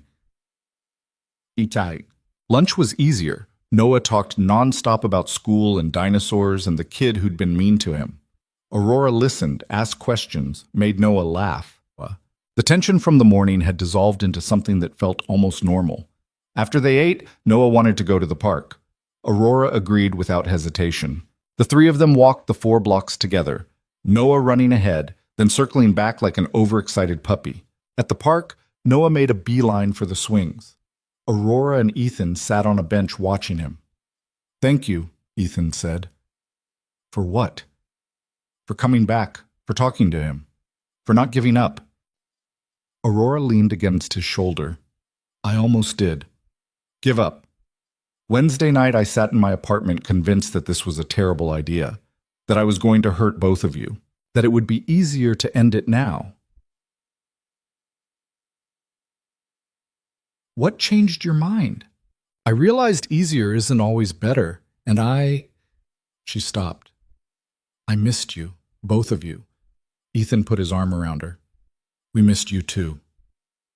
They sat like that for a while, watching Noah play, not needing to fill the silence with words, Eventually, Noah came running over, breathless. Can Aurora push me on the swings? Sure, go. Aurora stood and Noah grabbed her hand, pulling her toward the swing set. Ethan stayed on the bench, watching them. Aurora pushed Noah higher and higher, and the kids' laughter carried across the park. This was fragile, imperfect, built on mistakes and second chances and the hope that trying was enough. But it was theirs. Monday brought complications. Ethan should have seen coming. He arrived at the construction site to find Marcus Webb waiting by the trailer. Marcus was one of Aurora's senior project managers, mid-40s, competent and openly resentful that Ethan had been promoted over him 2 years ago. Morning, Marcus. Ethan, got a minute? They went into the trailer. Marcus didn't sit. I heard about the invoice mistake. Ethan's jaw tightened. It's been handled. Has it? Because from where I'm standing, it looks like you're getting special treatment. Excuse me? You screw up a $12,000 order, and instead of getting fired, you're still here. Meanwhile, Jenkins got let go last month for a $3,000 error. Marcus crossed his arms. Care to explain the difference? Ethan knew exactly where this was going. Jenkins had 3 prior warnings. I didn't. Oh, right. Must be nice having the boss in your corner. Or should I say, in your bed. The room went very quiet. Careful, Marcus. Why? Everyone's thinking it. I'm just saying it out loud. Marcus leaned against the desk. Look, I don't care who you're sleeping with, but when it starts affecting how this company runs, that's a problem. My relationship with Aurora has nothing to do with my job performance. Doesn't it? You make a costly mistake and somehow you're still here. You get promoted to jobs you're barely qualified for. You have access she doesn't give anyone else. Marcus shook his head. You're a good foreman, Ethan. I'll give you that. But you're not that good. Ethan stood up. Get out. I'm just saying what everyone's thinking. I said get out. Marcus left. Ethan sat back down, his hands shaking. He knew people were talking, had expected it. But hearing it thrown in his face like that, hearing someone reduce everything he'd worked for to who he was sleeping with, that was different. His phone rang. Aurora. Hey, I need you to come to the office. We have a problem. What kind of problem? The kind where I just got a formal complaint filed against both of us for workplace misconduct. Ethan's stomach dropped. Who filed it? Marcus Webb. Aurora's office felt smaller than usual. She was pacing when Ethan arrived, her expression tight. On her desk sat a folder he recognized immediately. HR, complaint forms. Tell me what happened, Aurora said. Ethan explained the conversation with Marcus. Aurora listened without interrupting, her jaw getting tighter with every sentence. When he finished, she picked up the folder. He filed this an hour ago. Claims our relationship creates a hostile work environment. Says you're receiving preferential treatment. Wants an investigation. Can he do that? He just did. Aurora sat on the edge of her desk. The thing is, he's not wrong. Not entirely. Aurora, you are getting preferential treatment, Ethan. Not because of anything you've asked for, but because I'm trying to protect you. I didn't fire you over the invoice mistake because I couldn't separate my personal feelings from my professional judgment. So what are you saying? I'm saying Marcus just handed HR a legitimate complaint, and if we don't handle this right, it could destroy both our careers. Ethan ran a hand through his hair. What do we do? HR will investigate. They'll interview both of us separately. They'll talk to other employees, and at the end of it, they'll make a recommendation. Which will be? Probably that one of us needs to leave the company. The words hit like a physical blow. You're firing me. I'm not firing you. I'm telling you what HR is going to recommend. And when they do, I'll have to decide whether to follow that recommendation or ignore it and prove Marcus right. So I'm gone either way. Aurora stood, walked to the window. There might be another option, which is I step down as CEO, hand the company over to someone else, remove myself from the situation entirely. Ethan stared at her. You can't do that. This company is yours. You built it. I inherited it from my father, who would be thrilled to take it back. Aurora, no. You're not giving up everything you've worked for because of me. Then what do you suggest? Ethan didn't have an answer. They stood there in silence, the weight of the situation pressing down on both of them. Finally, Aurora spoke. HR wants to interview you tomorrow morning, 9 o'clock. Be honest with them. Don't try to protect me. I'm not letting you take the fall for this. And I'm not letting you lose your job because we fell in love. The words hung between them. Aurora's eyes widened slightly, like she hadn't meant to say it out loud. Aurora. Just go, Ethan. I need to think. He left because staying would only make things worse. Boy, that night, Ethan barely slept. He lay in bed staring at the ceiling, running through scenarios. None of them ended well. Either he lost his job, or Aurora lost her company. Either way, their relationship was over. Unless he ended it first. The thought made him sick, but it was the only solution that protected Aurora. If he broke things off now, before the investigation concluded, she could claim the relationship was over and they'd both been professional about ending it. It would hurt. It would destroy Noah. But it might save Aurora's career. Around 3 a.m, his phone buzzed. A text from Melissa. Hey, I heard you're dating someone. Good for you. Ethan stared at the message, trying to figure out why she was texting him at 3 a.m.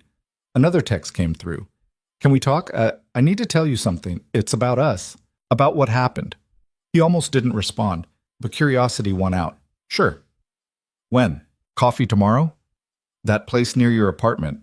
10 a.m.? He agreed because he was too tired to argue. The HR interview went exactly as badly as Ethan expected.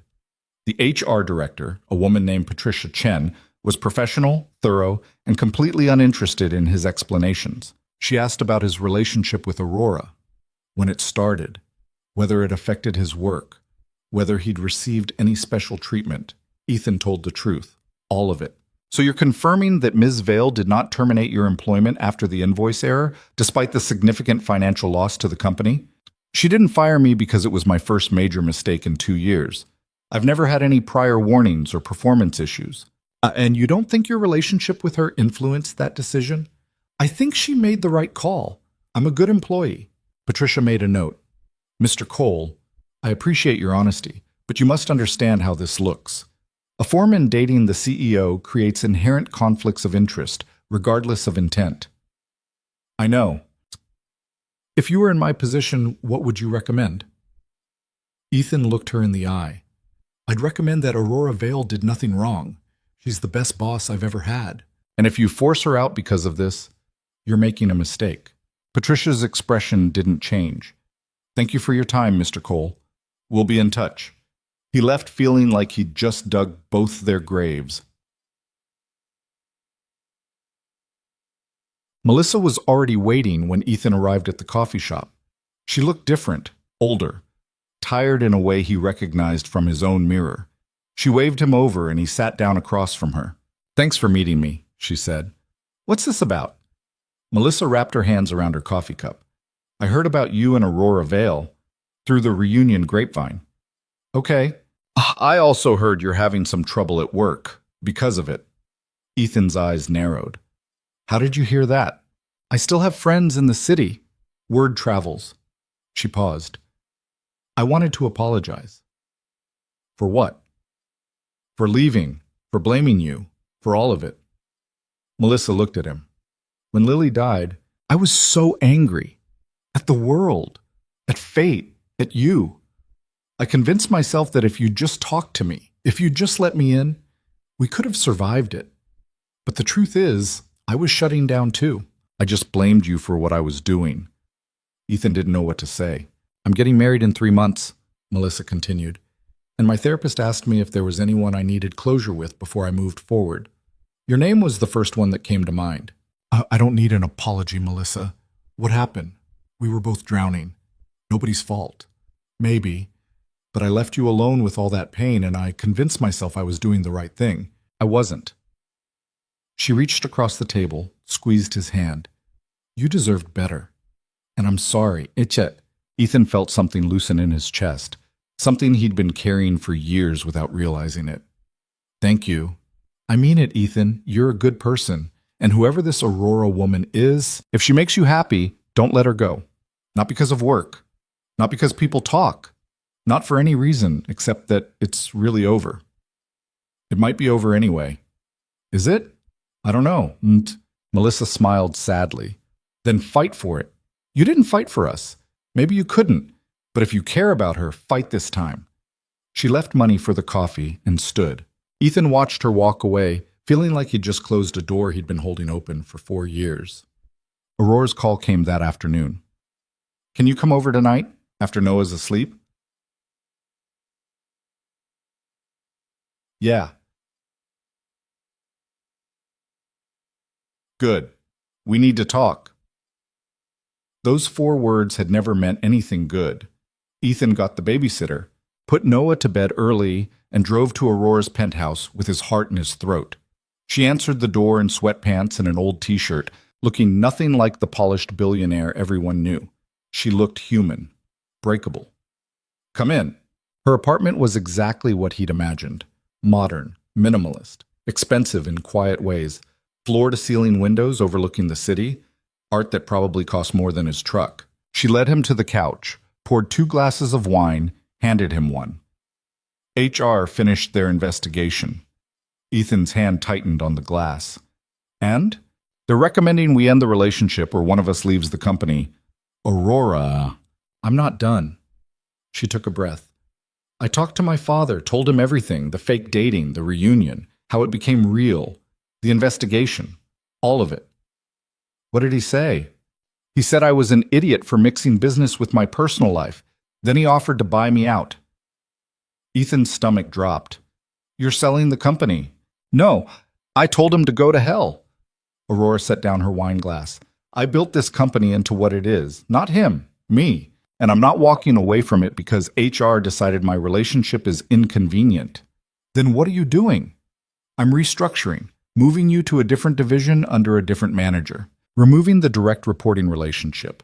It'll mean a pay cut for both of us and more oversight, but it keeps you employed and removes the conflict of interest. What? Ethan stared at her. You're taking a pay cut for me?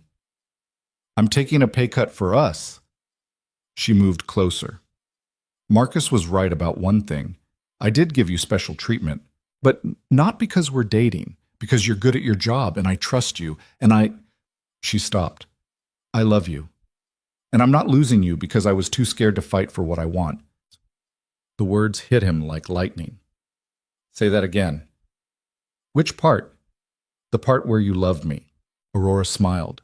I love you, Ethan Cole. And I love Noah. And I'm not giving up on this. Ethan set down his glass, pulled her into his arms, and kissed her like she was air and he'd been drowning.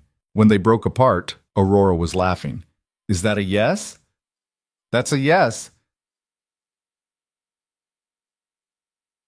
They stayed up until 3 in the morning making plans. Ethan would move to the South Division starting next week. Different projects, different supervisor, same company. Aurora would take the pay cut, let her father gloat, and keep running her business the way she wanted. It wasn't perfect, but it was theirs. There's one more thing, Aurora said as Ethan was getting ready to leave. What? I want to meet with Noah, officially.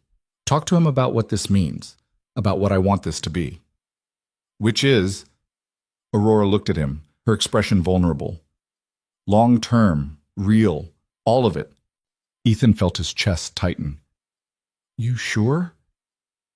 I've never been more sure of anything.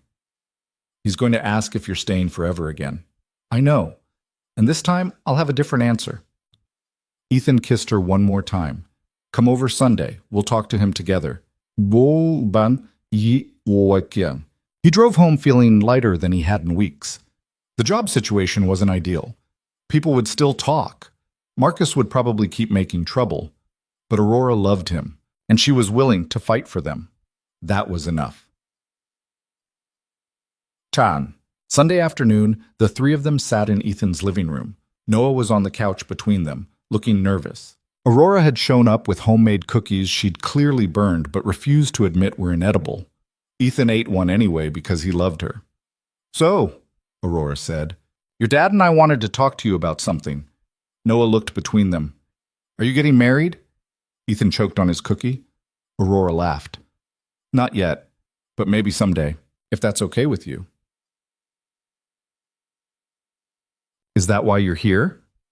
Partly. I wanted to ask you something important. Aurora took a breath. How would you feel if I was around more? Like a lot more? Like part of the family? Noah's eyes went wide. Really? Really? I know I'm not your mom, and I'm not trying to replace anyone, but I care about you a lot, and I want to be part of your life. If you want that too. But Noah was quiet for a long moment. Then he looked at Ethan. Is this okay with you, Dad? Ethan's throat tightened. Yeah, bud, it's okay with me. Noah turned back to Aurora. Can I still call you Aurora, or do I have to call you something else? You can call me whatever feels right. Okay, then yeah, I want you to be part of the family. Aurora's eyes were bright. Yeah? Yeah, but you have to promise you won't leave, for real this time. I promise. No more disappearing. Noah threw his arms around her. Aurora hugged him back, and Ethan watched them, feeling something crack open in his chest. This was it. This was the family he thought he'd never have again. Broken and imperfect and built on mistakes and second chances. But it was real. And it was theirs. The weeks that followed Noah's acceptance felt like learning to breathe again. Aurora started coming over 3 nights a week. Then 4. Then she stopped counting and just showed up whenever she wanted, which turned out to be almost every day. She kept a toothbrush in Ethan's bathroom, left clothes in his closet, learned which coffee mug was his favorite, and which pan worked best for scrambled eggs. Noah treated her arrival like it had always been inevitable. He'd look up from his homework when she walked in, say, "Hey, Aurora," and go back to whatever he was doing. No fanfare, no questions. Just acceptance. It was the kind of ordinary that Ethan had forgotten existed. Work stabilized, too. The restructuring meant Ethan reported to a guy named David Chen, who didn't care who Ethan was dating as long as the projects finished on time. The pay cut hurt, but not as much as losing Aurora would have. Marcus Webb got transferred to a different division and stopped making everyone's life miserable. Things were good, better than good, which was why Ethan should have known something was coming. It arrived on a Tuesday in the form of an email from an address he didn't recognize. The subject line read, "Regarding Noah Cole." He opened it during his lunch break, sitting in his truck at the construction site. "Mr. Cole, my name is Jennifer Martinez. I'm a family law attorney representing Rebecca Lawson. Miss Lawson has expressed interest in resuming contact with your son, Noah. She would like to discuss visitation arrangements at your earliest convenience. Please contact my office to schedule a meeting." Ethan read it 3 times. Rebecca, Noah's almost stepmother. The woman who dated Ethan for 2 years, moved in with them, let Noah start calling her mom, and then walked out 6 months later because raising someone else's kid was too hard. Noah had been 4. He'd cried for weeks asking where she'd gone, and now she wanted back in. Ethan called Aurora before he could think better of it. She answered on the second ring. "Hey, what's up?" "Rebecca contacted me, through a lawyer." Silence. Then carefully, "What does she want?" "Visitation with Noah." "She can't be serious." "She has a lawyer, Aurora. That sounds pretty serious." He heard her take a breath. "What are you going to do?" "I don't know. Tell her to go to hell, probably." "Can you do that? Legally?" Ethan rubbed his eyes. "I have no idea. She was never his legal guardian, but she lived with us, acted like his parent. I don't know if that gives her any rights. You need a lawyer." "Well, I can't afford a lawyer." "I can. Aurora, don't argue with me about this. If she's coming at you with legal representation, you need the same. I'll make some calls." She hung up before he could protest. Ethan sat in his truck staring at his phone, feeling the careful stability they'd built start to crack. That night, he told Noah about the email. They were sitting at the kitchen table. Aurora was there too, having insisted on being present for the conversation. Noah was pushing peas around his plate, only half listening until Ethan said Rebecca's name. The kid went still. "Rebecca? Like my old Rebecca?" "Yeah, bud." "Why?" "She wants to see you, spend time with you." Noah's expression closed off. I don't want to see her. You don't have to decide right now. Yes, I'm deciding right now. I don't want to. Aurora reached over, put her hand on Noah's arm. Can I ask why? Noah looked at her, his eyes bright with something that might have been tears or anger or both. Because she left. She said she was going to stay and then she left. Just like... He stopped. Just like your mom, Ethan finished quietly. Noah nodded, not meeting his eyes. Ethan's chest ached. I know, bud, and I'm sorry. But sometimes people come back and want to make things right. I don't care. I don't want to see her. Okay. Then you don't have to. Noah pushed back from the table and went to his room. Ethan started to follow, but Aurora stopped him. Let him cool off. He needs a minute. I should have seen this coming. How? She walked away 2 years ago. You had no reason to think she'd come back. Ethan leaned against the counter. What if she has a case? What if some judge decides Noah needs contact with her? Then we fight it together. He looked at Aurora. This isn't your problem. Yes, it is. Noah's part of my life now. That makes this my problem, too. God, he loved her. The lawyer Aurora hired was a woman named Sandra Reeves, sharp-eyed and no-nonsense. They met in her office downtown 3 days later. Sandra listened while Ethan explained the situation, took notes, asked pointed questions about Rebecca's relationship with Noah. Did she ever legally adopt him? No. Was she ever granted any parental rights through the court system? No. Did you have any sort of custody agreement in writing? No, we were just... She was my girlfriend. She lived with us. That was it. Sandra set down her pen. Then legally, she has no claim to Noah. She can ask for visitation, but she can't force it, especially if Noah doesn't want to see her. Relief flooded through him. So I can just ignore this? You could, but I'd recommend responding through me. Let her lawyer know that Noah has expressed no interest in contact and that you won't be pursuing visitation arrangements. It's cleaner that way. And if she pushes, then we push back. But honestly, Mr. Cole, most of these cases fizzle out. People get nostalgic, hire a lawyer, realize it's more complicated than they thought, and move on. Ethan wanted to believe that, but something about the timing felt wrong. Aurora must have sensed it. After they left Sandra's office, she turned to him on the sidewalk. What are you thinking? What? I'm thinking Rebecca doesn't do anything without a reason. And showing up now, right when things are finally good, that's not a coincidence. Maybe she heard about us. About you and me. Why would that matter? Aurora's expression went carefully neutral. Because I'm rich, Ethan. And if she thinks there's money involved, that changes things. The thought made him sick. You think she's after money? I think people do strange things when they hear someone they used to know is dating a billionaire. But Sandra sent the response letter. For 2 weeks, nothing happened. Then Rebecca showed up at Noah's school. The principal called Ethan at work. Mr. Cole, we had an incident today. A woman claiming to be Noah's mother tried to pick him up from school. Ethan's blood went cold. What? The teachers didn't recognize her and asked for ID. When she couldn't produce anything showing parental rights, they refused to release Noah and called me. I wanted to let you know immediately. Is Noah okay? He's fine. He's in my office now, but Mr. Cole, this woman was quite insistent. She became agitated when we wouldn't let her take him. I'm on my way. He called Aurora while driving. She met him at the school 15 minutes later, looking ready to burn the building down. Noah was sitting in the principal's office, looking small and scared. When he saw Ethan, he ran over. Dad, she was here. Rebecca was here.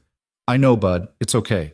You're safe. But the principal explained what happened. Rebecca had shown up during pickup, claimed she was Noah's mother, and demanded to take him home. When the staff refused, she'd started yelling about parental rights and threatening legal action. I've already filed a report, the principal said. And I've updated our records to include a note that only you and the individuals on your approved pickup list are authorized to collect Noah. Aurora was added to that list immediately. On the drive home, Noah was silent. Ethan kept glancing at him in the rearview mirror, watching him stare out the window. You okay, bud? Why does she want me back now? I don't know. Is it because of Aurora? Ethan met Aurora's eyes. She looked stricken. I think maybe it is, Ethan admitted. But that doesn't change anything. You don't have to see her if you don't want to. Good, because I don't. Sandra filed for a restraining order the next day. The hearing was scheduled for the following week. Ethan had to take time off work, get Noah excused from school, and sit in a courtroom while a judge decided whether Rebecca Lawson was a threat to his son. Rebecca showed up with her lawyer. She looked different, older, tired. But when she saw Noah sitting between Ethan and Aurora, her expression crumbled. The judge reviewed the case. Sandra presented the email, the school incident, witness statements from teachers. Rebecca's lawyer argued that his client had simply wanted to reconnect with a child she'd helped raise and that the school incident was a misunderstanding. Ms. Lawson, the judge said, why are you seeking contact with this child now after 2 years of no communication? But just my IT. Rebecca stood. Because I made a mistake. I left when things got hard, and I've regretted it every day since. Noah was like my son. I loved him. I want a chance to be in his life again. And the incident at the school? I just wanted to see him, to talk to him. I didn't mean to scare anyone. The judge looked at Noah. Young man, would you like to say anything?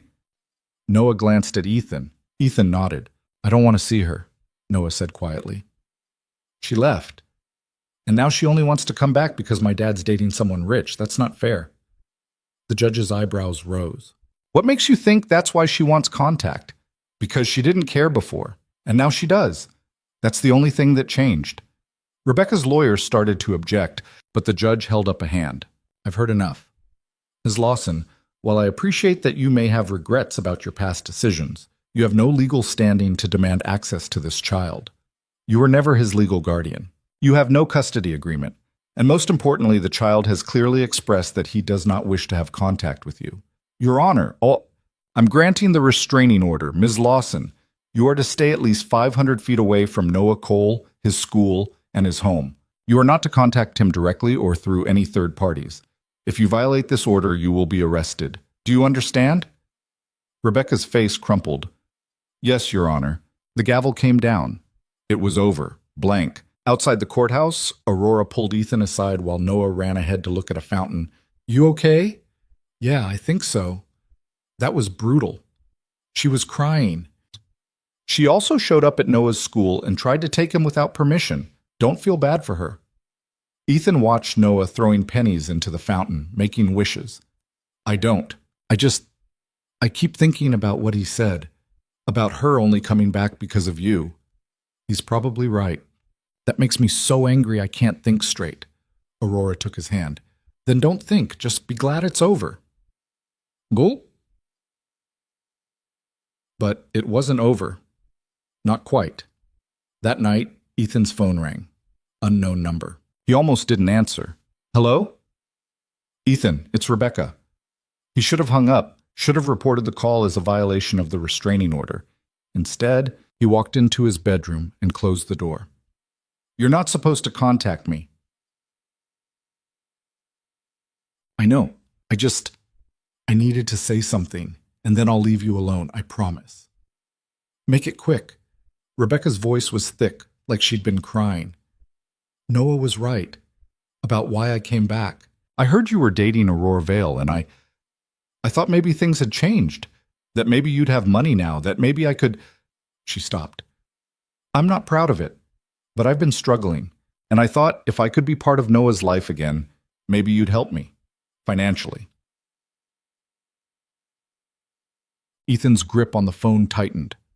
So you were going to use my son to get money out of me. I wasn't thinking clearly. I know that sounds like an excuse, but it's the truth. When I left, I thought I was doing the right thing. I thought I couldn't handle being a stepmom. But the truth is I was scared of the commitment, scared of messing him up, scared of everything. That doesn't make what you did okay. Saw it. I know. And I'm sorry. I'm so sorry. She took a shaky breath. You're a good father, Ethan, and Noah's lucky to have you. I can see that now. I wanted you to know that I'm sorry for all of it, for leaving, for coming back for the wrong reasons, for everything. Ethan didn't know what to say. Part of him wanted to yell, to tell her how much damage she'd done, how many nights Noah had cried himself to sleep asking where she'd gone. But the other part, the part that had spent years learning how to let go of anger, just felt tired. Don't contact us again, Rebecca. Move on. Build a life that doesn't involve trying to fix mistakes you can't undo. I will, I promise. She hung up. Ethan sat on the edge of his bed, staring at his phone. Aurora appeared in the doorway. Was that her? Yeah. What did she want? To apologize and to admit Noah was right. Aurora sat down next to him. How do you feel, Webb? Like I just closed another door I should have closed years ago. She leaned her head on his shoulder. You're getting good at that. At what? Letting go of things that don't serve you anymore. Ethan put his arm around her. I had a good teacher.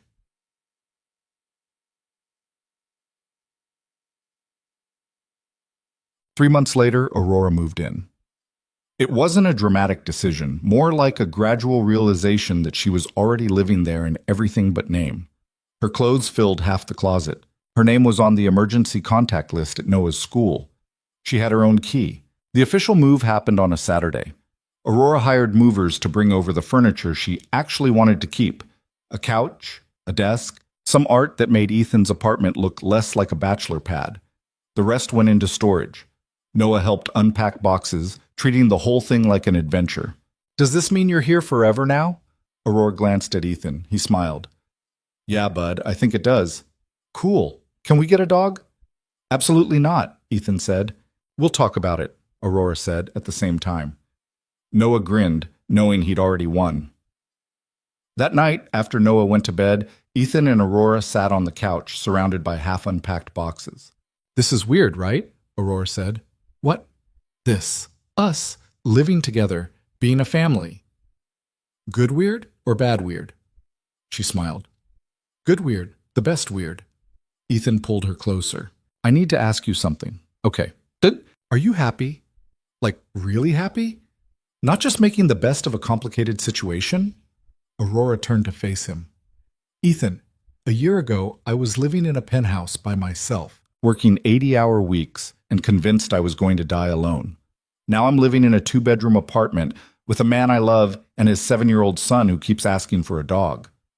So yes, I'm really happy. Even with the pay cut and the HR investigation and Marcus being an ass and Rebecca showing up and all of it,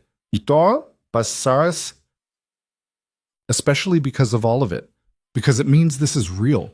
We fought for this. We didn't just fall into it by accident. Ethan kissed her. I love you. I love you too. They fell asleep on the couch that night, too tired to make it to the bedroom. Ethan woke up at 3 a.m. to find Aurora still curled against him. One of her hands tangled in his shirt like she was afraid he'd disappear if she let go. He wasn't going anywhere. Bascha. The adoption paperwork arrived 6 weeks later. Aurora had been working on it quietly for months, consulting with lawyers, making sure everything was done correctly. She didn't tell Ethan until the documents were ready to file. They were sitting at the kitchen table. Noah was at school. Aurora slid a folder across to him. What's this? Open it. Ethan opened the folder, saw the header. Petition for step-parent adoption. His breath caught. Aurora, I want to adopt Noah, legally. Not to replace anyone, not to erase his history, but to make it official, to show him that I'm not going anywhere. Ethan stared at the paperwork. Have you talked to Noah about this? Not yet. I wanted to talk to you first. Why? Because he's your son, and I need to know you're okay with me becoming his legal parent. Ethan looked at her. You're asking my permission? I'm asking if you want this too. He did. He wanted it so badly it hurt. We should ask Noah. They picked him up from school together, took him to the park, sat him down on a bench. Bud, Aurora and I need to talk to you about something. Noah looked between them, suddenly nervous. Are you guys breaking up? No, Aurora said quickly. The opposite, actually. She explained the adoption, what it meant, what would change and what wouldn't. Noah listened without interrupting, his expression unreadable. When she finished, he was quiet for a long time. So you be my mom? Like for real? Legally, yes, but you can still call me Aurora if you want. What if I want to call you Mom? Aurora's eyes filled. Then you can call me Mom. Noah thought about it. Will you leave if I'm bad? Or if things get hard? No, never. Promise? I promise. Noah looked at Ethan. Dad, is this okay? Ethan's throat was tight. Yeah, Bud, it's okay. Then, yeah, I want Aurora to be my mom. Aurora pulled Noah into a hug. The kid wrapped his arms around her neck and held on like he'd never let go. Ethan watched them, feeling something break open in his chest. This was his family, built from grief and mistakes and a fake relationship that had become the realest thing in his life. The adoption was finalized 3 months later. It was a small ceremony in a judge's chambers. Just Ethan, Aurora, Noah, and Sandra Reeves as their lawyer. The judge asked Noah if he understood what was happening. The kid nodded solemnly. Do you want Aurora Vale to become your legal parent? Yes. Do you understand that this is permanent?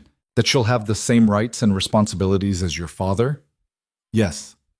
The judge signed the papers. Just like that, it was done. Outside the courthouse, Noah looked at Aurora. Can I call you Mom now? You can call me whatever feels right. Noah considered this, then testing it out. Mom. Aurora's smile could have lit up the city. Yeah? Can we still get that dog? She laughed. We'll talk about it. Ethan shook his head, grinning. They walked to the car together, Noah between them, holding both their hands. This was it. This was everything he thought he'd lost when Lily died, when Melissa left, when Rebecca walked away. Except it wasn't the same. It was better, because it was built on truth instead of hope, on choices instead of accidents, on people who showed up even when things got hard. 6 months later, Ethan asked Aurora to marry him. It wasn't fancy, no elaborate plans or public proposals. Just the two of them in their living room after Noah had gone to bed, sitting on the couch they'd bought together. Aurora? Yeah? Marry me. She looked at him. Are you serious? Completely. You don't have a ring. I'll get you one tomorrow, or you can pick it out yourself. I don't care. I want you to marry me. Aurora started laughing, not mocking, just pure joy. Yes. Yes? Yes, you idiot. I'll marry you. He kissed her, and she kissed him back, and for a moment, everything was exactly right. They told Noah the next morning. He asked if there would be cake at the wedding. Probably, Ethan said. Then, yeah, you should get married. Oh, basubei dioko. The wedding happened 2 months later. Small ceremony, close friends. Aurora's parents, who'd slowly come around to accepting Ethan. Carlos and some guys from work. Noah as the ring bearer, taking the job so seriously it was almost painful. They got married in a garden outside the city, nothing fancy. Just string lights and flowers and people who actually mattered. When the officiant asked if they had their own vows, Ethan pulled out a crumpled piece of paper. I wrote something down because I knew I'd forget if I didn't. Aurora, 4 years ago, I was convinced my life was over, that I'd had my shot at happiness and lost it. Then you showed up. You pretended to be my girlfriend for one night, and somehow that turned into this. You didn't fix me. I'm still a mess half the time, but you made me believe I was worth showing up for. You made me believe we were worth fighting for, and you gave Noah something I couldn't give him on my own, a family that's whole. I love you, and I'm going to keep loving you even when I'm old and forgetful, and you have to remind me why we got married in the first place. Aurora was crying. I didn't write anything down. That's okay. No, I need to say this. She took a breath. Ethan, before I met you, I thought love was something that happened to other people. Something I was too busy or too focused or too broken for. Then you asked me to help you survive one night, and I realized I'd been waiting my whole life for someone to ask me to stay. You didn't want my money. You didn't want my success. You just wanted me. And that changed everything. I love you. I love Noah. I love the life we've built together. And I promise I'll keep showing up, even when things are hard. Especially when things are hard. The officiant pronounced them married. Noah cheered. Everyone else clapped. Ethan kissed his wife, thinking about how none of this should have worked. How a fake relationship born from fear and desperation had somehow become the foundation of everything good in his life. They moved into a house 6 months after the wedding. Nothing extravagant, just a 3-bedroom place outside the city with a yard big enough for Noah to run around in. And yes, they got the dog. A rescue mutt that Noah named Raptor and that destroyed 2 pairs of shoes before they properly trained him. Aurora kept working. So did Ethan. They figured out how to balance careers and parenting and marriage. It wasn't always smooth. They fought about money and schedules and whose turn it was to take the dog out. But they showed up every day, even when it was hard. Especially when it was hard. One night, about a year after the wedding, Ethan found Aurora in Noah's room. The kid was asleep. She was sitting on the edge of his bed, just watching him. "You okay?" Ethan whispered. She looked up, smiled. "Yeah, sometimes I still can't believe this is real." "It's real." "I know, but sometimes I wake up and think I'm going to be back in that penthouse, alone, and this will all have been a dream." Ethan sat down next to her. "Not a dream, just proof that sometimes the best things in life come from the stupidest decisions." Aurora laughed quietly. "Asking your boss to fake date you was pretty stupid. Best stupid decision I ever made." They sat there in the darkness, watching Noah sleep, the dog snoring at the foot of the bed. This was the family they'd built. Imperfect, messy, real. And it was enough. More than enough. It was everything. Because here's what Ethan had learned. Healing doesn't mean forgetting. It doesn't mean the pain disappears or the scars fade. It means building something new alongside the grief. It means letting people in even when you're terrified they'll leave. It means choosing to show up, to try, to fight for what matters. He'd lost Lily. That would never stop hurting.